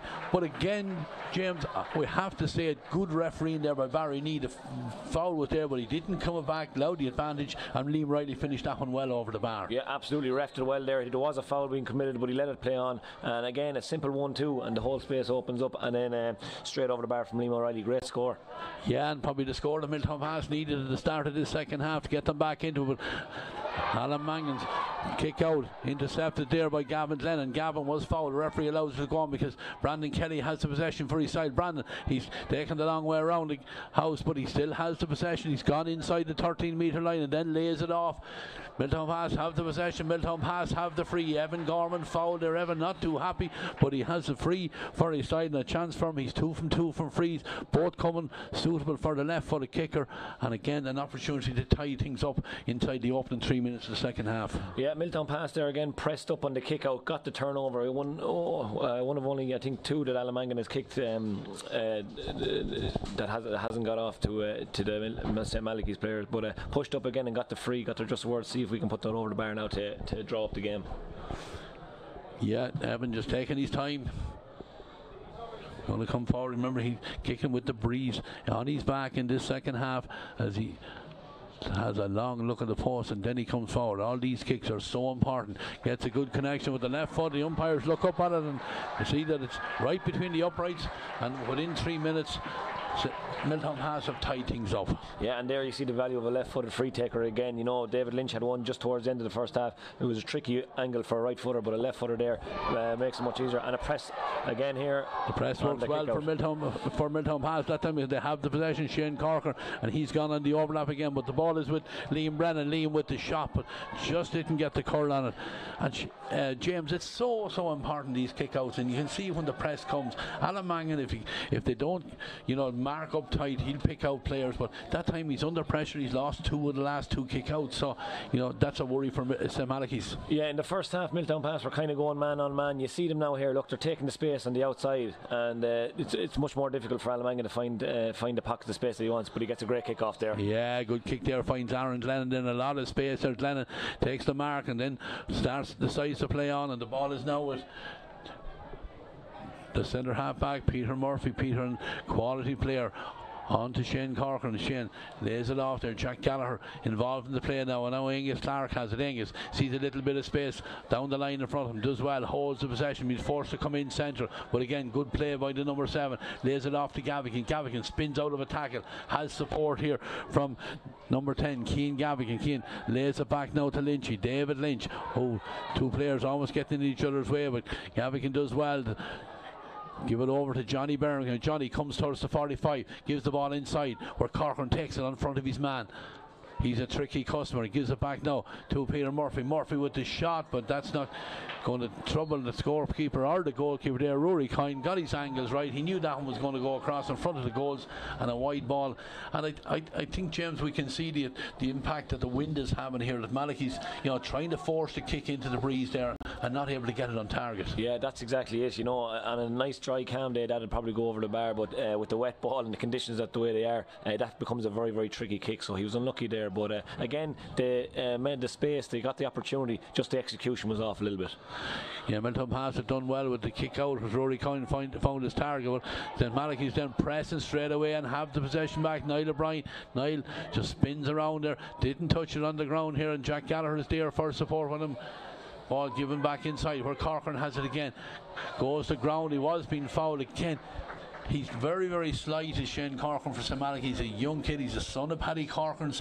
I think you might be old enough to remember Paddy Corcoran playing football with St Malachy, but this young kid of his is a very, very talented player. Absolutely there, and he's so elusive there. He just took a little jink inside and then gains the foul, and another opportunity here for David Lynch to put them a point ahead. Lynch taking his time, coming in this time, it's suiting him on the right foot. He fires it in, the umpire is looking up at it, and the umpire is just walking around nonchalantly. He's going to pick up the white flag, just signaling that David Lynch gets it between the upright. Malachy's back in the lead, 1-5 now to 7 points for Milltownpass, and we're just 6.25 minutes into the second half. Rory Kine looks up.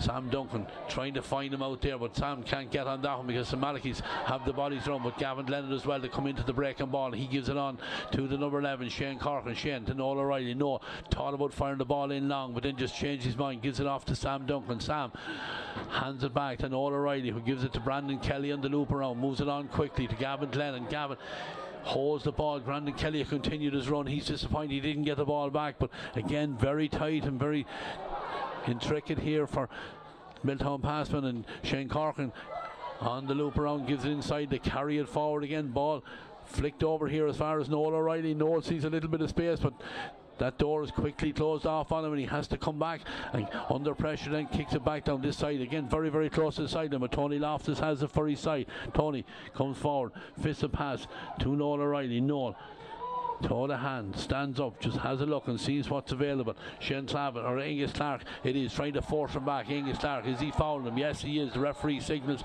arm in over the back. Had a grip on the jersey, and Gavin Glenna makes a quick move for the quick free, and it's gone into Shane Corcoran on the loop around. Evan Gorman, trying to get room to get the shot away with the left foot, hurries it a little bit much there. Probably had only one thing on his mind, to get the shot away. Maybe just needed to get the head up, but James, it's very easy to do that from up here, isn't it? Yeah, absolutely. It looked like he had more time than he thought, I think, and he kind of snatched at it in the end. But again, another nice bit of play, a quick free, and the opportunity comes up for Milltownpass. But they'd be lucky, and hopefully they won't rue these chances. Yeah, the kick out again from Alan Mangan, finds his intended target, and David Lynch draws a free for his side and then spins around, and then route one in towards Niall O'Brien. O'Brien has it out in front of his man.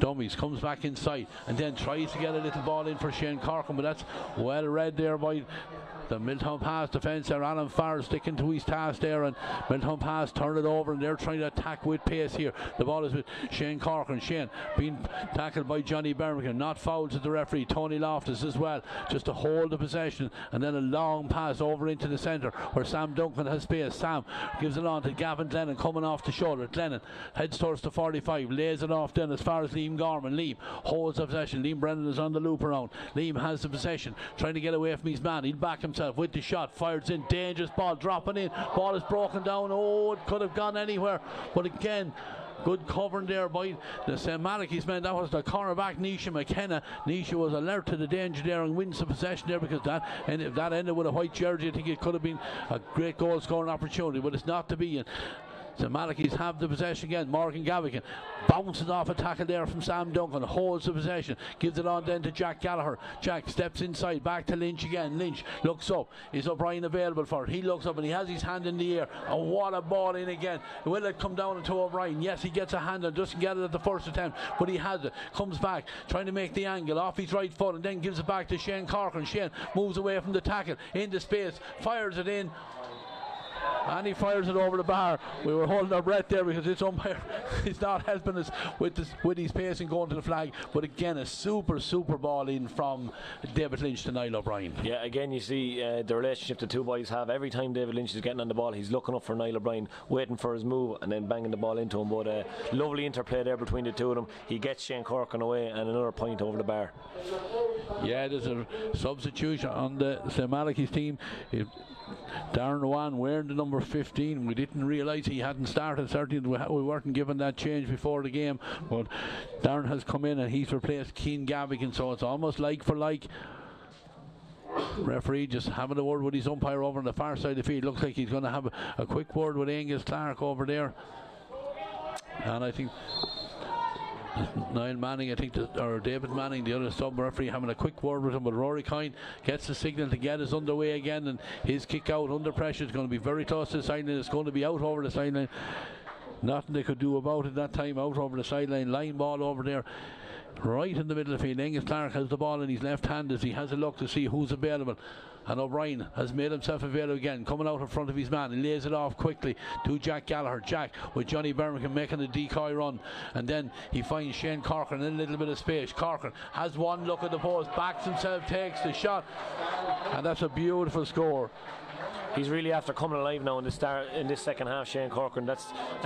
He's won a couple of frees. Now he has 2 points on the board. Really coming into the game now, puts them 3 points ahead. Yeah.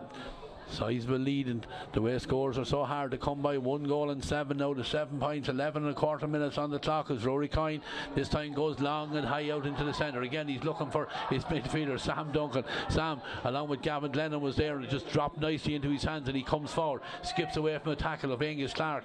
Jack Gallagher trying to just slow him down. Sam has a teammate coming short. That's Liam Brennan. Liam holds the ball. Gavin Glennon is this side, so is Tony Loftus to the left. He eventually sees him.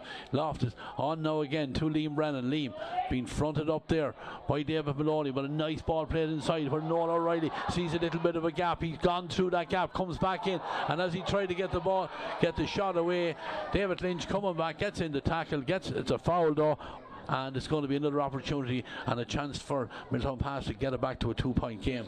Again, nice play there. I suppose Lynchy will probably take one for the team there, because I think it was going to be a score definitely as Noel O'Reilly there come inside. Yeah, absolutely. Another little nice pop pass over the top. Noel O'Reilly running full pelt in, draws the foul. So another good opportunity here now for Milltownpass. Liam Brennan is going to take it from his hand this time with the right foot. Certainly an opportunity. 12 and a quarter minutes on the clock, 3 between them. He can now make that 2 as Liam Brennan pops his second point of the day over the crossbar, and we're back to a 2-point game. That goal from Johnny Birmingham in the first half has been still the difference between these sides. Yeah, absolutely. And I'm looking down at the team list here. 5 frees from Milltownpass, only 2 from play. They need to click that forward line and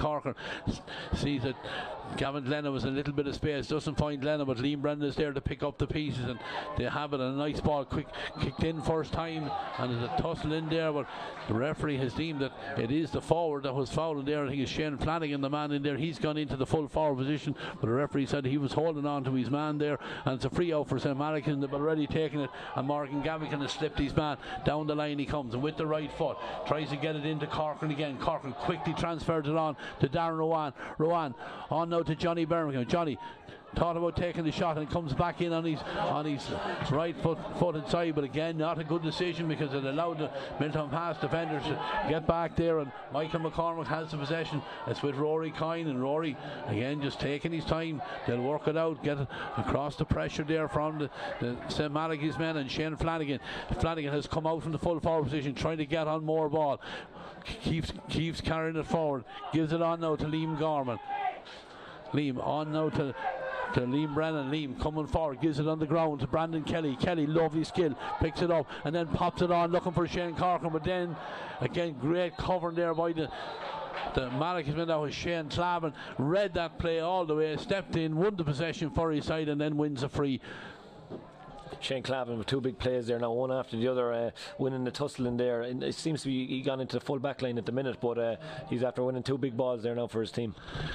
Alan Mangan make himself available for the kick out. It's played back to him, drops straight into his chest, and he quickly pops it on now to David Maloney. Maloney's pass was a good one, but Jack Gallagher allowed the ball to slip through his hands. No fault of his, because I'm sure the ball out there is like a bar of soap at this stage. Absolutely, any ball that you see that goes too high or too low, it's either getting stuck in the ground or it's slipping through the hands. So and the ball must go to the chest, I suppose, in a day like today. Yeah, Liam Riley has the ball in his hand. He's going to take this free, and he decides right footed to fire it in, but intercepted there by Peter Murphy, who under pressure goes to ground and gets dispossessed. And an opportunity here now for Liam Gorman. Liam gives it back to Kelly. Kelly gets a little bit of space, takes the shot. It's high, it's over the bar here, I think. As Alan Mangan looked up at it there, knew that there was nothing he could do about it, and it was on target between the uprights. Brandon Kelly with a nice score, but I think for Milltownpass, James, they need to see Brandon Kelly on the ball a lot more. Absolutely, and he just saw his quality there. You know, give him an inch and he'll take a mile. He got a little bit of space there, stuck the ball over the bar from a tight angle, but absolutely we need to see him more on the ball. But you know, just a point in it. This game is still in the balance. Yeah, St Malachys working it out here. Nisha McKenna goes to ground, but did very well to hold the possession. He quickly threw the hands from David Maloney now to David Lynch. Lynch is under pressure. Shane Corcoran trying to get in a tackle on him, but he does manage to get it forward to Shane Corcoran. Corcoran releases Darren Rowan. Rowan is heading to the 20-metre line, needs to pull the trigger, but he was just held on with that split second too long, and good tracking back there by the Milltownpass defenders there, and they got back on it and put him under enough pressure that he couldn't get the shot over the bar. And Milltownpass have the possession here. As it's over here now again with David Manning. David does well, comes inside. Shane Flanagan, he's getting on a little bit more ball as he's come out here, out towards the centre of the field, carries it forward into the Malachys half of the field, stops, lays it back to Sam Duncan. Sam from a standing position gives it back again as far as David Manning. Manning just holds on to it, gives it here to Tony Loftus. Loftus has got through a mountain of work for his side here, holds the possession, goes into the centre, needs a little bit of help here, but he was fouled by Niall O'Brien. Free awarded, the free is already taken now, and Michael McCormack has possession, carries it across the 65, draws the man and pops it on to Shane Corcoran. Corcoran with the outside of the inside of the right foot, looking for Kelly. Not the best pass in the world, but Kelly does well to make something of it. Gives it on to Corcoran on the spinner. Corcoran goes to ground, thought he was fouled. 3 Malachys men around, the referee is looking at it long and hard, but he doesn't see anything wrong with it. Shane Slavin got the possession back for St Malachys. It's given off to Darren Rowan. Darren does very well to get it inside to Johnny Birmingham and on to David Lynch, and now Jack Gallagher comes into the play. Gallagher with a little bit of space over on the far side of the field. He comes across his own 65-metre line, came left, goes right, gives it on to Angus Clark. Clark moves it on here now where Aaron Glennon has come forward from the full back position, decides it's not for him, and he comes back, gives it to the men who are more used to playing forward. One of them is David Lynch. Lynch gives it on to Gallagher again, coming across the 45, and then a lovely ball into Darren Rowan again. Rowan with Gallagher on the loop around, he pops it on to him, but Gallagher nothing down there, but then a lovely ball inside to Rowan again. Rowan goes to ground, draws the foul, draws the free. I think a little bit of experience there. He was, just being barely held back, but a little bit of a dive there maybe, but just to make sure that the referee knew he was being held. And now an opportunity again for Malachys again. Yeah, a little bit silly from Gavin Glenn. He just held on just a second too long, and I suppose it gave the referee the opportunity to give a free against him. But another tricky one kind of for David Lynch with the right foot on the right hand side. We'll see how he gets on. Yeah, David Lynch has scored 3 already for his side, and he's going through his routine as he comes forward with the right foot, and again accurately over the bar. 4 from free from David Lynch, and he's been excellent all throughout the game for his side. Yeah, absolutely. He's I suppose he's given a free license to go wherever he sees work. He's playing very, very well at the minute, and sticking those frees over the bar. But they'll tell, towards the end of the game, there's 12 minutes to go. We'll see if there's more frees from to knock over the bar. Kick out from Rory Coyne this time goes long. Malachys get the men around the ball over there. Johnny Birmingham steps in and lifts it nicely into the hand. Nisha McKenna is there and settle it down now with Johnny Birmingham laying it off here to Shane Slavin in a little bit of space. Slavin has time to get his head up, decides not to go right, he'll go back towards the terrace side and then fist the ball over to the far side where Nisha McKenna combines again with Clavin, back inside to Liam Glennon and to Clavin again, and then opportunity just to get it forward that little bit. Angus Clark, all this time St Malachys are in control.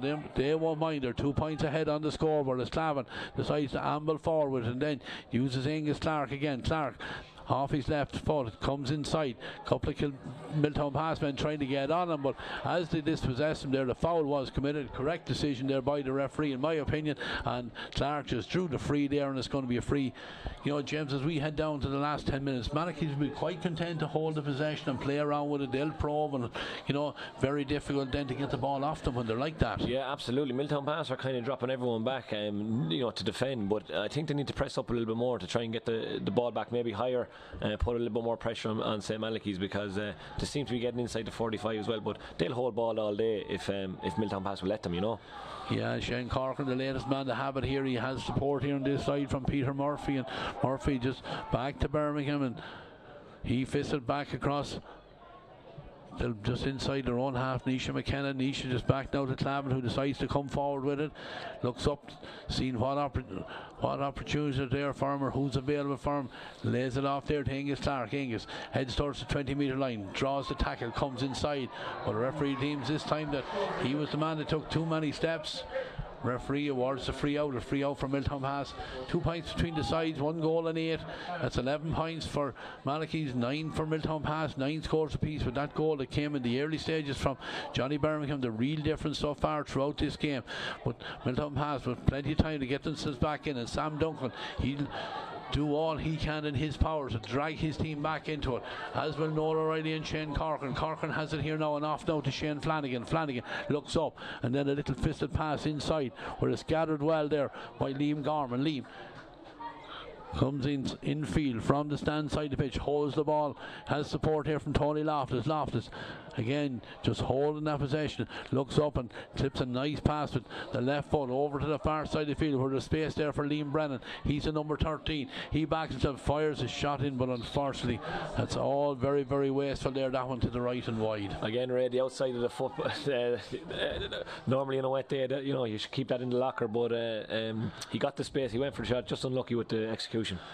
They all look good, James, when they split the upright, don't they? Absolutely, yeah. Alan Mangan is back there taking his time, getting the ball on the tee, and he's looking to see who's available. Milltownpass this time trying to put pressure on him, and Mangan then goes long, a beautiful kick looking for Angus Clark. Angus lets it go over his head, but there's no teammate of his there. But Darren Owan steps in and wins a ball back that he probably had no right to win, and then looked like he was being fouled. Referee doesn't see it, and Gavin Glennon working hard there for his side. He draws the free there for his side, and it's going to be a free for Milltownpass. Gavin Glennon gets up quickly and takes a quick pass here, and the two Shane Corcorans collide again, and it's the man in the black jersey that comes away with it this time. Nice play there, but alert play there from the St Malachys number 11, seeing the opportunity to get the possession back for his side, and they've done exactly that. And now Jack Gallagher has a chance to come forward. Peter Murphy coming more forward from the number 6 position. Again, he's looking for O'Brien inside. O'Brien out number 3-1, but he'll put pressure on his opponent there. Angus Clark is back there helping him, but this time Angus Clark steps in. I think referee deems that he has committed the foul. There's a sub about to be introduced for St Malachys. It's the number 17 Conor Murphy, but he's not going to enter just yet, because Milltownpass have already taken the free. Tony Loftus through the hands it goes. Evan Gorman on to Gavin Glennon. Gorman with the possession again as he comes forward, or Loftus shovel pass on as far as Noel O'Reilly. Noel being fronted there by David Lynch. Lynch does enough to force him back, but he sees a little bit of space. He takes on Morgan Gavigan, but Gavigan sticks with him. Good tracking there by the number 12, but O'Reilly does very well to hold on to possession, then gives it on now to Liam Brennan. Brennan has a little bit of time to come forward with it. Couple of runners coming off the shoulder. One of them is Shane Corcoran. Corcoran this time with the right foot. He fires it in. It's dropping, but unfortunately just tailed at the last second. It was an opportunity, but not taken there again. Yeah, just unlucky there for Shane Corcoran. The opportunity presented itself, and he went with it. He was just unlucky. He just shaved the outside of the post to go wide. But again, Milltownpass holding possession there for a good while, but not getting any joy from it. No score at the end of it. Yeah, substitution being introduced here. It's number 17 Conor Murphy, and he's going to replace the number 13 Jack Gallagher. Jack Gallagher has put in a big shift for his side, covered a lot of ground up in this half of the field. Absolutely, great shift from covering every blade of grass that he can and getting through a mountain of work. So he's after earning himself a rest there now, and Malachys are away with the ball again. Kick out, work short again by Alan Mangan, and David Maloney is under severe pressure, surely being fouled. Referee doesn't see it that way and he allows the play to go on, and Milltownpass finally dispossess him. Ball fired in by Liam Brennan, looking for Evan Gorman out in front of his man, runners coming forward. But again, good closing down there by the St Malachys defender. But Gorman gives it on out to Shane Corcoran. Shane Corcoran trying to get through 3 or 4 different men, but they do enough to the Malachys men to force the play back out to Sam Duncan. Sam from outside or just inside the 45-metre line, and Milltownpass will be quite happy to let Sam Duncan take shots like that all day. Yeah, again a poor option. He was being put under pressure, and a similar position from Shane Corcoran's last time. It's a difficult shot to take that where he took it from, and you know when you're under pressure those shots more often than not go wide. Alan Mangan has found his target from the kick out again. His target was David Lynch, and Lynch has moved it on to his midfield partner Johnny Birmingham. Birmingham onto the man that's just been introduced, that's Conor Murphy. And so Malachys have the possession. Nisha McKenna back there to Alan Mangan. Alan directing things there from the goalkeeping area, and this time puts Johnny Birmingham under too much pressure, and Gavin Glennon seizes on the opportunity here with Shane Corcoran on to Glennon again. Glennon with the shot, fires it in and fires it over the bar. First point of the day for the number 9. Some of his teammates thought there might have been an opportunity for a goal to be worked there, but good finish, and we're back to a 1-point game. Yeah, absolutely. That's more like it there from Milltownpass now. They squeezed up the field, they put Alan Manningham under pressure. He was forced to give a kind of a 50-50 ball. Milltownpass win it, and then Gavin Glennon sticks it over the bar at the end of it. So 4 points between them, or 1 point between them, 4 minutes left on the clock. 1 goal and 8 for St Malachys, 10 for Milltownpass. Kick out for Alan Mangan. The referee is not going to allow it to happen. He's going to have a word with a couple of players. Johnny Birmingham, the Malachys number 9, and it looks like Sam Duncan. If the Milltownpass men are both going to go into the referee's book, we can hear the crowd.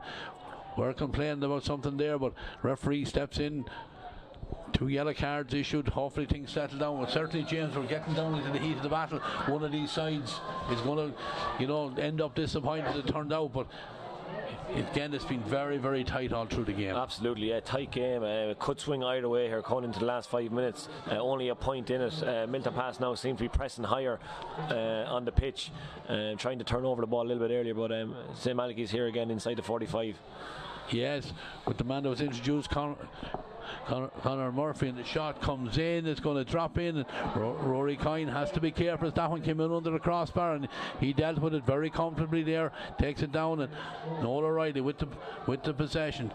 Milltownpass need to get it up the other end of the field. The clock heads towards the last 2 minutes of this game. There will be a few minutes of additional time, I'm quite sure, but Milltownpass will hope to engineer at least one more opportunity to have a chance here now to come forward with Tony Loftus. Malachys with a lot of men into middle, actually between the 265s. Noel O'Reilly being pressured and forced to go back. Angus Clark doing good work there to force him to give the ball over to the far side, and Milltownpass hold the possession. Gavin Glenn, the man who got that last score for his side, he is trying to lift his head as he comes to the 65-metre line, comes back inside to where Shane Corcoran has a Corcoran, short ball to Flanagan back to Shane Corcoran tackled, fouled as he was going through. The foul committed there by Peter Murphy.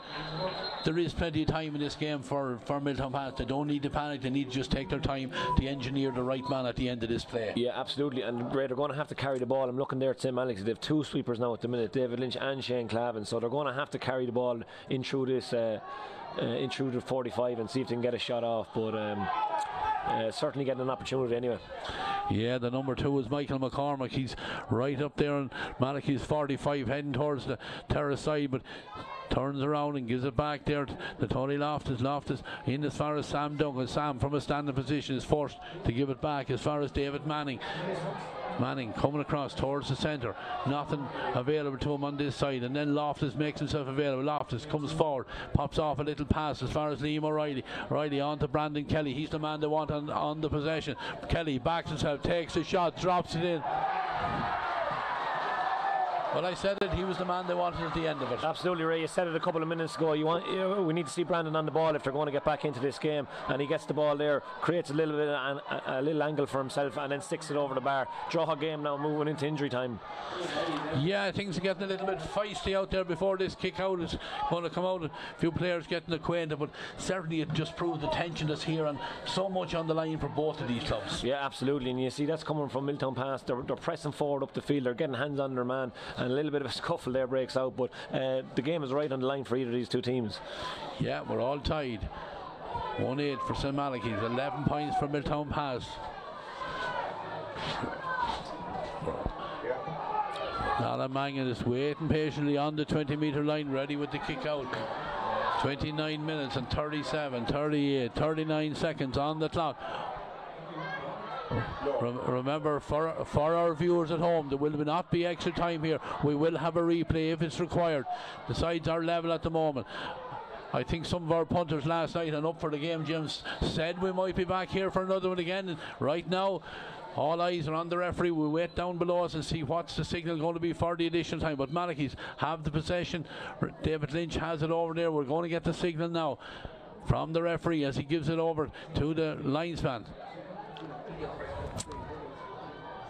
We'll wait for the signal, but St Malachys have the possession. They give it back here as far as Nisha McKenna, who moves it on here now to Peter Murphy. Peter Murphy coming forward. I think the signal is 3 minutes. 3 minutes. And it is indeed. There's 1.5 minute of that gone already. 2.5 minutes left to go. As St Malachys will do their best to engineer one last opportunity maybe. David Lynch has the possession. Lynch to Clark. Clark comes across the 65-metre line.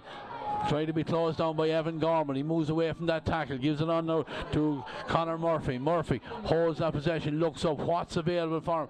Every possession is so crucial here as David Lynch, he has the ball, but again he's forced to come back out. Gives it back to Angus Clark. Clark holds that ball, takes his time. Lynch is there beside him, telling him where to go, but he's forced to come back. Gives it to Morgan Gavigan. Gavigan lucky not to give away the possession there, but he gets it back up. Foul there, foul committed back inside Malachy's own 65-metre line, taken quickly by Morgan Gavigan, and David Lynch has it in space. 1.5 minutes gone in the additional 3 minutes as Lynch comes forward, comes back inside and pops a little ball over the top to Morgan Gavigan. Remember, it was the last kick in the match for St Malachys in their semi-final to win it. They'll try and engineer another opportunity here now, and the ball is over there on the far side with Owen Kiernan.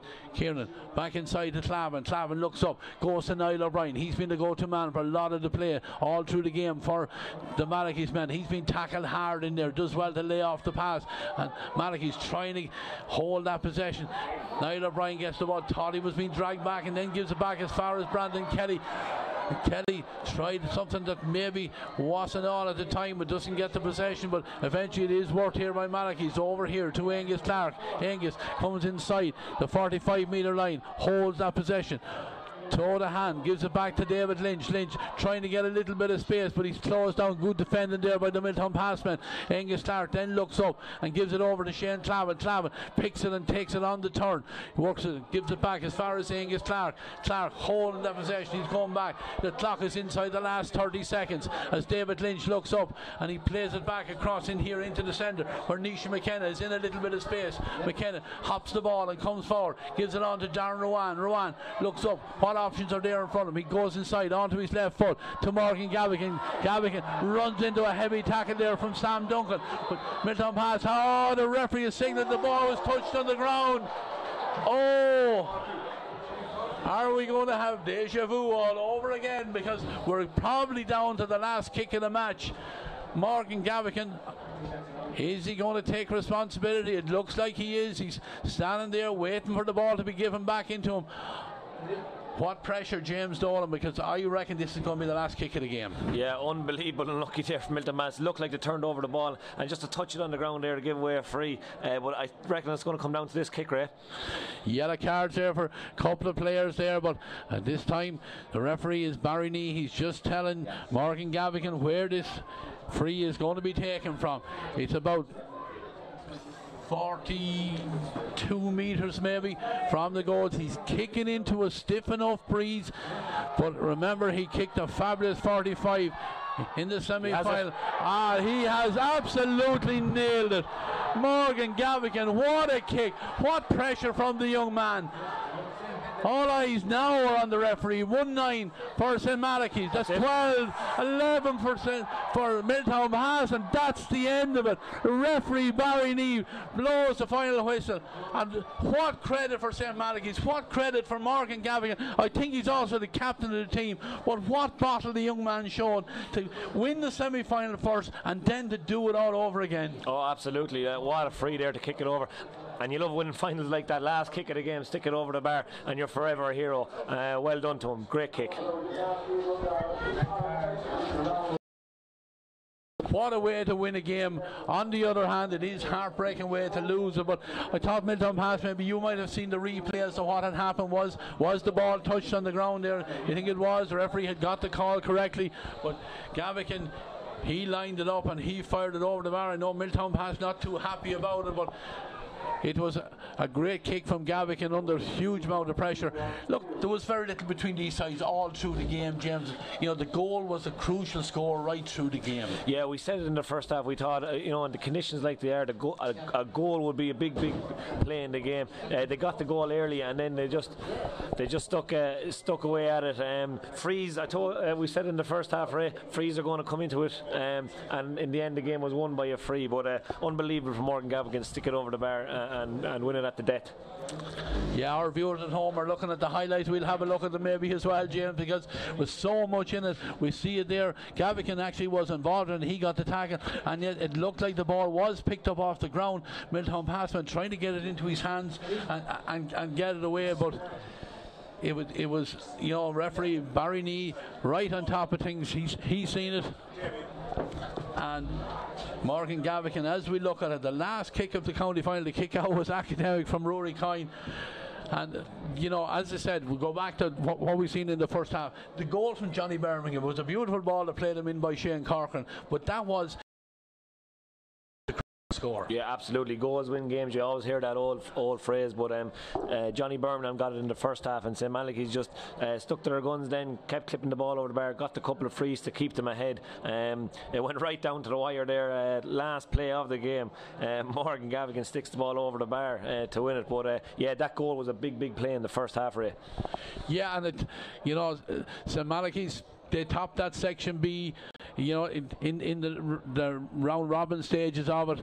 And, you know, look at, I suppose their hurling team went out of the championship last weekend, and I suppose they concentrated this week and they refocused themselves. And, you know, most of these players that you already alluded to are dual players, so it's a fabulous achievement for that club out there. Senior football next year, senior hurling next year. Absolutely. I remember a couple of years ago playing St Malachys in senior championship matches, and now they're back there again for 2024. They'll be absolutely delighted. Unlucky last weekend with the hurlers getting knocked out in the semi-final, but they'll be absolutely delighted with their performance here today. And Castletown, there won't be a Cow Milton Castletown for a couple of days, I think, Ray. Yeah, absolutely. Look at great entertainment in both games here. 1 point win for both sides. But look at, from the commentary box here, I'm going to say goodbye. Myself and James Dolan, I want to thank James for being with us. We're going to go to an ad break. We'll be back then with Donny and the lads, and Paul Doon and the lads down on the pitch. I'll go and try and get the winning manager as well. We'll have a quick word with him as well. But for now, for our viewers home, we're going to ads. TEG, proud sponsors of TEG Cusick Park, serving aviation, biopharmaceuticals and medical industries across the globe.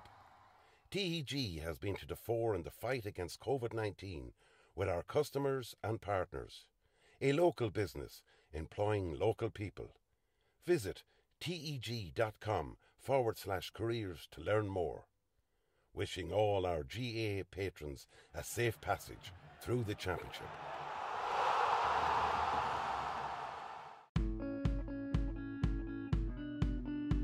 Clark's Bar, wishing all teams the very best today. MJ Stone Building and Developments, proud sponsor of Westmeath GAA. Cusick Park pitch is 145 metres long. Imagine 3 of these bridge beams will make up the length of the pitch. Now transport 30 of them from Harney to Kildare. A challenge overcome by a great team with the support of a great community. My name is Pat Barrett, Project Manager, Shay Murtagh Precast.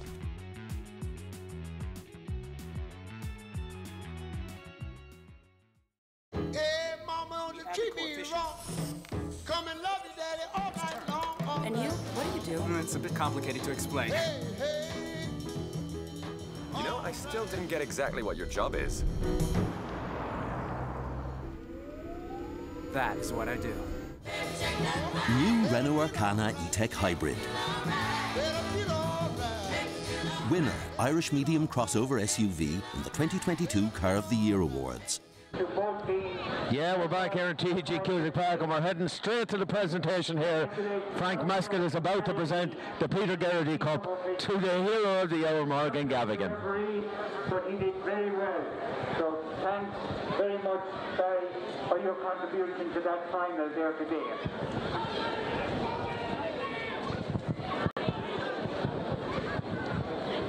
The Milltownpass, it's another year of heartache. You fought valiantly and you fought bravely and fought to the end, but it just wasn't to be. You had to give way at the very, very end to a very good St Malachys team. So we congratulate St Malachys. Well done on your victory. 2 days in a row, I think the last kick of the game, and you won out. So you were there.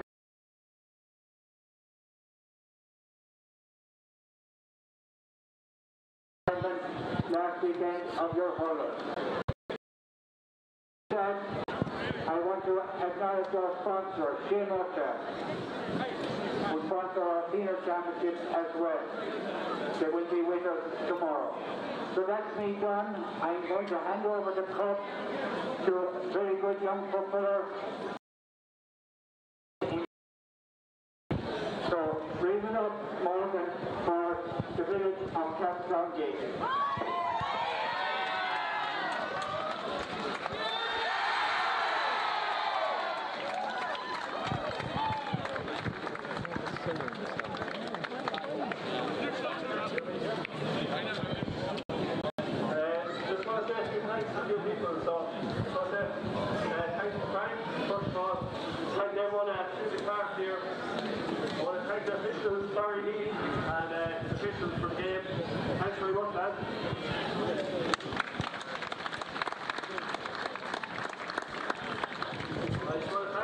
Milltownpass. It was a very tough game, and you don't be much in it. We just lucky to go out on top. So, round of applause, please, for Milltownpass.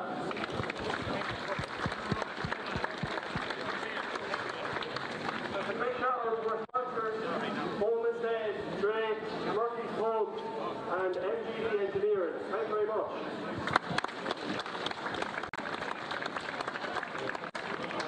Just a thanks to the committee. Thanks everyone on the committee. Us as players, really appreciate you all for all the work you do. But give a special mention to Sinead Kieran and Ed Bennett and Anne Fagan for all the groups after training. Thanks very much.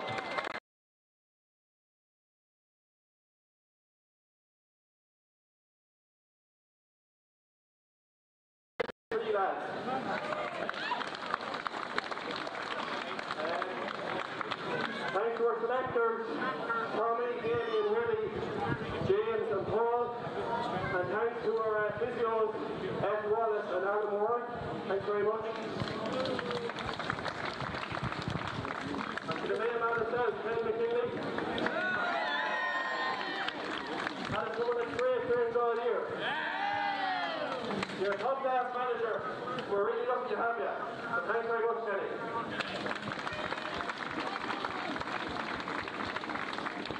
And then lastly, I hope to see us all back to the village to celebrate after a long 10 years without this cup. Young St Malachys!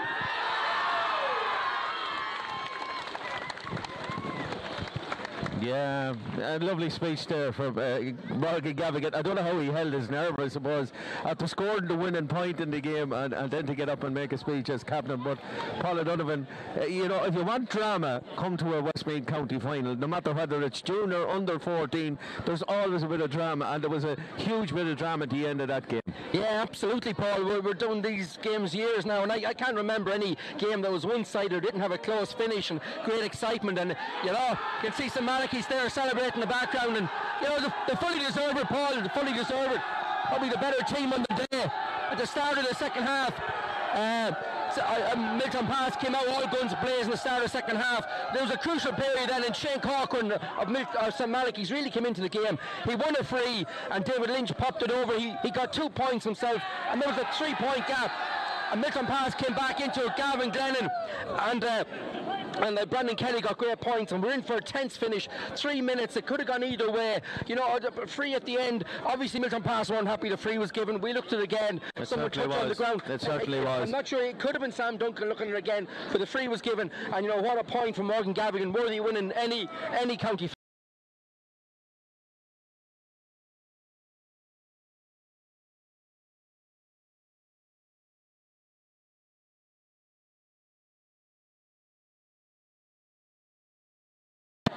Malachy's just dug in a little bit, you know, and Paul is right. Shane Corcoran, for an 18-year-old to stand up the way that he did and kick the scores that he did, was just tremendous in my opinion. Yeah, and we said at half time that we needed someone to be in there and give Niall O'Brien support, and by God he did that. Yeah, you were saying that at half time, yeah. And as I said, like, he's going to be a serious talent for Malachy's and hopefully for Westmeath for the next couple of years. He showed out there that nothing kind of phased him. I just want to, Kenny, come in here, Kenny. Come in till we get a gorgeous Ken. Look at you're an All-Ireland champion yourself, and this is another red letter day, I suppose. Living out in the parish nearly now, you know, it must be a special feeling to lead a group of lads and to win a county title from a manager's perspective. I can't talk, lads, to be honest. I think I pulled a muscle shouting at the end there. I can't describe the feeling to have at this moment. Like, it's just pure pride for the lads, for what they did, the effort to go through week on week. These lads have to just dog it out. We got, you know, one weekend off during the year for the Fla, and after that, them lads have just gone week after week, just, you know, patching them up, stitching them up, getting them out for the next game. You know, we had a very bad year last year, the way it went, the way the games went and folded for us, and we struggled massively, you know, and we just sort of came back. You know, we weren't sort of in, how could I say it, we had to kind of re-trig the goals when we came back into the year after because of where we were in the bottom division, but we kind of put a big effort into the league, and we got sort of new faces into the team, new blood into the team, which just actually drove it on. And there was lads there that were maybe with me for 3 years that sort of didn't play, like the Keane Gavigan, all of a sudden came to the front. Fergal boys started playing. We were very lucky. We got Shane Corcoran into the team, Peter Murphy come in, and there were 2 out-and-out ballers that came into our team, like, you know what I mean?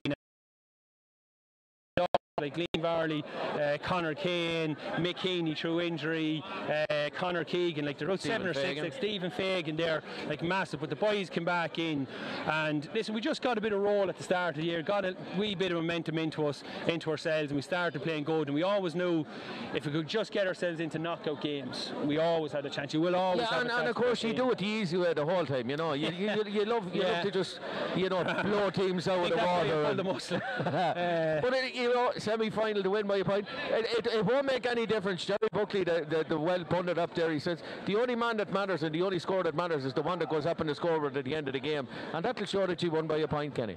No, absolutely. Like, and we knew, and our team talks are all the time, like, keep us in the game to the last 15 minutes, and we have, you know, we've bundled of talent come down off the stand to give us that little kick on. We've huge fitness that the county lads bring, and that sort of intensity of playing week on, week off. Like, we'll never die in the last 15 minutes of the game if we're neck and neck with the team, and that was a huge part of all our speeches. Stay in the game, stay into that game for that last 10 minutes, and you know, you'll always get a chance.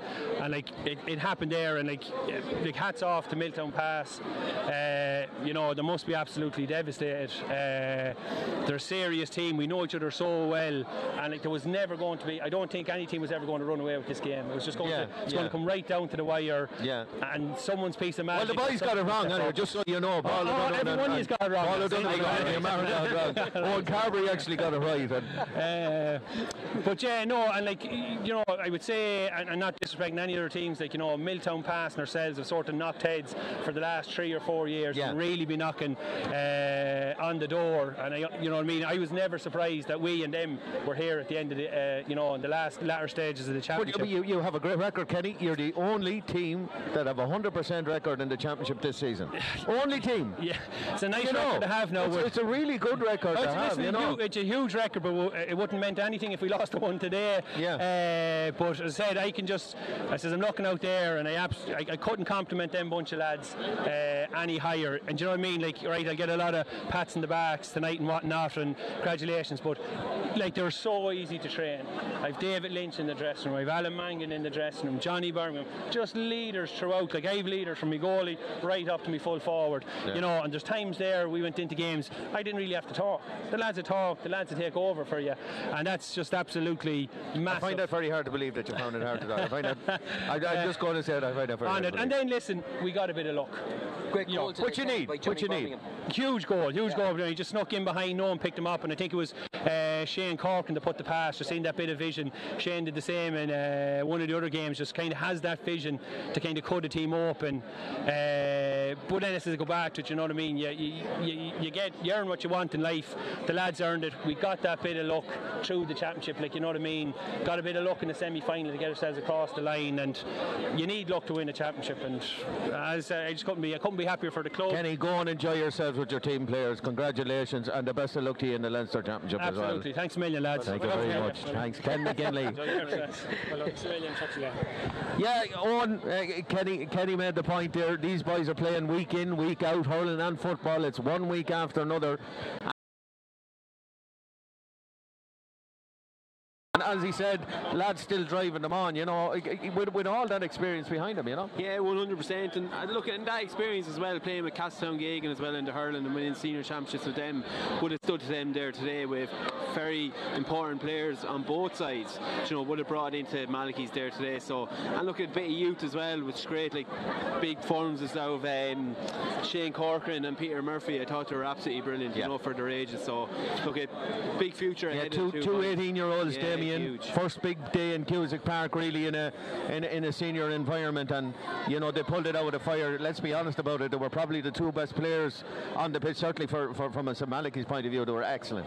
Yeah, agony and ecstasy all rolled into one there at the end. Sorry for Milltownpass. And you'd be gutted for them. I mean, it's heartbreak. Literally seconds left, and the ball went loose. You know, there's a valid argument that it was full time, but look, hats off to Morgan Gavigan, stepped up. Massive Not kick. His first rodeo. A massive kick. Milltownpass, yes, they'll be gutted, but really they have only themselves to blame. There were a couple of key moments there in the second half. 6 very bad wides in the second half. Big chances. They had big chances in the second half to put that ball between the posts. Probably had a goal chance as well. Yeah, and look, they didn't do enough from open play. Their forward line never really clicked. Okay, Brandon Kelly got a great point to equalise. Yeah. Possibly one of the scores of the match. But you know, when it came to the very last couple of minutes, there was only one team looking to win the game, and that was St Malachys. They were pressing forward. They had that little bit of energy, and look, fortune favours the brave, just like the junior final perhaps. And the goal was key. We identified, we said beforehand, not being wise after the event, we said a goal would be a massive score. We spoke about the two Shane Corcorans. As it happens, the younger Shane Corcoran was the guy who showed great maturity, great leadership. He was outstanding there for St Malachys, I thought. Yeah, and of course both from the Shane Kilbeggan and Castletown both in the same parish. Absolutely. I mean, that's the place to be tonight is somewhere in between the two of them might be. But a huge achievement for the St Malachys club, because you know, there's a couple of clubs in this county, Killucan, St Malachys. You know, they're really like jewel clubs. They're going week in, week out, no break. It's relentless. That's what I was saying. Like, these guys are going week in, week out. Hats off to those players. I mean, 15 remarkable dedication. Remarkable. Yeah, and it takes that, Paul. And Kenny made a true statement. One thing I really pick him up on is you need a small bit of luck at times. Yeah, you need a small bit of luck at times. And they've been working so hard, and you know, it's we've spoke about this before. It's difficult for Killucan and Raherney with the football and the hurling, but the managers have to work side by side. Kenny and of course, I suppose probably helped Alan Mangan manage the hurlers this year, that he was actually playing with the footballers as well. So now they have them week on, week off. So it makes it more difficult, but it does build up the fitness levels. It builds up the fitness levels and the understanding. And there's so many of those lads, as we said, hurlers, top class hurlers, and they've worked. They showed today they can play football. Delighted to see David Lynch. He's over there. He's coming through there after a difficult injury there. Played very well again today. He was crucial to the win. If he wasn't out there, would Malachys have won? I doubt it. They've had a huge game. Milltownpass will be very disappointed. I'd say some of the bigger players probably just shouldn't produce the goods on the day. You look at Sam Dunker, probably be disappointed with the way he played. Liam Brennan didn't get on the ball and maybe get it into the other lads. He didn't get it on enough. Brandon Kelly was well marshalled in there as well, and it's tough in Milltownpass losing so many finals, but they had their chances, and Malachys just came out on top, and they showed that great determination, and it's great for someone had to win today, but it's Malachys' day. Yeah, and indeed it was Kilbeggan's day earlier on as well. And you see Neil Kirby's going to come in alongside us here. Maybe but look, that's the way it is. Kilbeggan are junior champions, Junior 1 champions for 2023. St Malachys are intermediate championships. They will play senior football next season in the B division of the senior football championship next year. That's just the way it is.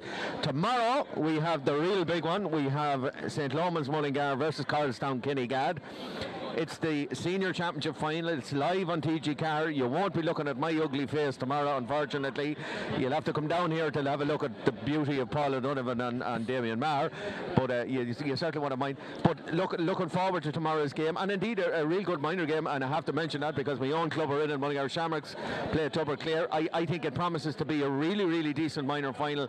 Two really decent teams. But the big one, of course, is Lomans and Kinnegad. Can Kinnegad work out a game plan, Paul O'Donovan, to take on the might and the absolute power and the absolute brilliance at times of the St Lomans team? Yeah, well, they'll definitely need a game plan tomorrow. It's the only way they're probably going to win, because if you don't have a game plan, then I reckon St Lomans will run riot with the amount of attacking options they have, and so much flair in attack. And you can even go back out to even John Heslin. He might play midfield or centre half forward, or in the forwards. He could win the match on his own. And you've got the likes of Ronan O'Toole. They're nominated this week for an All-Star. It shows the quality that Lomans have in their ranks. The McCartans and Shane Dempsey and so much more. TJ Cox coming off the bench. So really, it's going to be a difficult task for Kinnegad. Both Pascal Callahan and Jack Cooney will bring a plan tomorrow to stop that. That'll be their foremost plan, to stop Lomans from getting ahead. And if they can stay in the game, they'll have every chance. But I would think the Lomans are strong favourites. Yeah, and Owen, I suppose, we talk about the marquee forward line that St Lomans have. Kinnegad are not too bad either. Like Alan Giles, Shane Fleming, these guys. Breen Cooney. These guys are good ballers. Like they'll put the shoulder to the wheel tomorrow. They'll play a different type of game that Lomans are used to. They've already beaten Lomans in the league final. They've drew with them. I know players are missing, never like that, but it has to have some sort of psychological effect that you've actually beaten a team, and they didn't beat them in the championship either. It was a draw here. Yeah, 100%. Like Kinnegad will bring a serious physicality to the game, and Lomans won't like that. And if the weather's a bit like today, the forwards, the marquee forwards, look, I know they've been through the ringer the last couple of years. They've been hit head on, but I think Jack and Pascal will have Kinnegad ready and raring to go. They'll bring physicality there. Breen Cooney there has been a great addition to that team as well. Giles, Fleming, Leach inside. They have some great footballers. And Owen O'Brien, Maxwell, Jason Mack in centre half, absolutely. Josh Dahan there, yeah. And look, I think it's just going to be. Look, I'd say it'll be a fairly defensive performance from Kinnegad, but I think they have to, because if they don't the structure and defence isn't good. But having said that, Damien, Kinnegad, we all thought in the league final here was going to be a defensive performance, and even in the championship game, we thought it was going to be a defensive display from Kinnegad. In actual fact, it was the absolute opposite. They went for the jugular with St Lomans, and since that day St Lomans have gone into a kind of Paddy Dowdall has installed this the defence system, this blanket defence, everybody seems to come back on it. So it obviously has had effect on the St Lomans team as well. They are now drifting back into defence as well. So it'll be interesting to see what sort of system they come up with tomorrow. Yeah, well look, teams do play on the counter-attack. That's the modern game. In terms of overall quality, St Lomans have a clear edge here. Yes, Carlstown Kinnegad will come and they will press hard, they will push hard. Who picks up Ronan O'Toole? Probably Podge Quinn. That's going to be a key battle. 3 or 4 somebody's going to have to stay with him. Yeah. In terms of overall quality, there's only one team going to win tomorrow. Yeah, I don't follow that rhetoric. I have to be honest. I think on the day it might be a little bit different, but that's for tomorrow.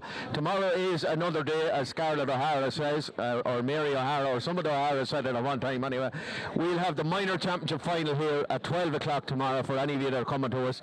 As I said, we won't be on show. It's live on TG Car. After that, it's Lomans Mullingar versus Carlstown Kinnegad in the senior decider. My great thanks to Paul O'Donovan, to Owen Carberry and to Damien Maher for their insight today and indeed throughout the season, and indeed we'll be back tomorrow again to give a little bit of insight into it as well, as best we can, with the national cameras on us tomorrow. I won't be on duty, I'm afraid, but you won't miss that. Ray will probably be here. We'll be doing bits and pieces around the place, so do stay involved with the Westmeath channel. To Ger Gavin, to Ollie, to all the backroom team here who look after us here so well 24/7 on ARV TV, we thank them for that. But we'll see you again.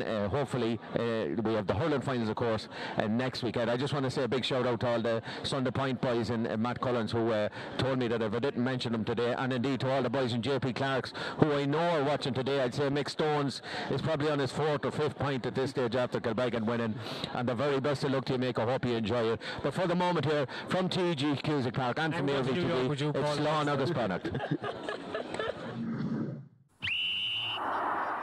TEG, proud sponsors of TEG Cusick Park, serving aviation, biopharmaceuticals and medical industries across the globe. TEG has been to the fore in the fight against COVID-19 with our customers and partners. A local business employing local people. Visit teg.com/careers to learn more. Wishing all our GAA patrons a safe passage through the championship.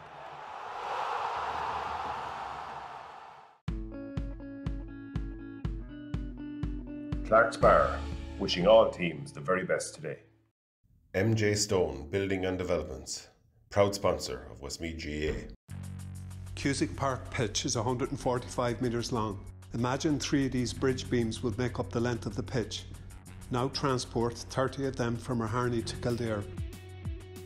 A challenge overcome by a great team with the support of a great community. My name is Pat Barrett, Project Manager, Shay Murtagh Precast.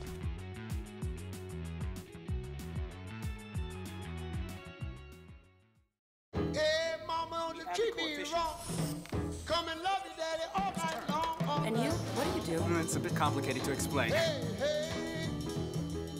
You know, I still didn't get exactly what your job is. That is what I do. New Renault Arcana E-Tech Hybrid. Winner, Irish Medium Crossover SUV in the 2022 Car of the Year Awards.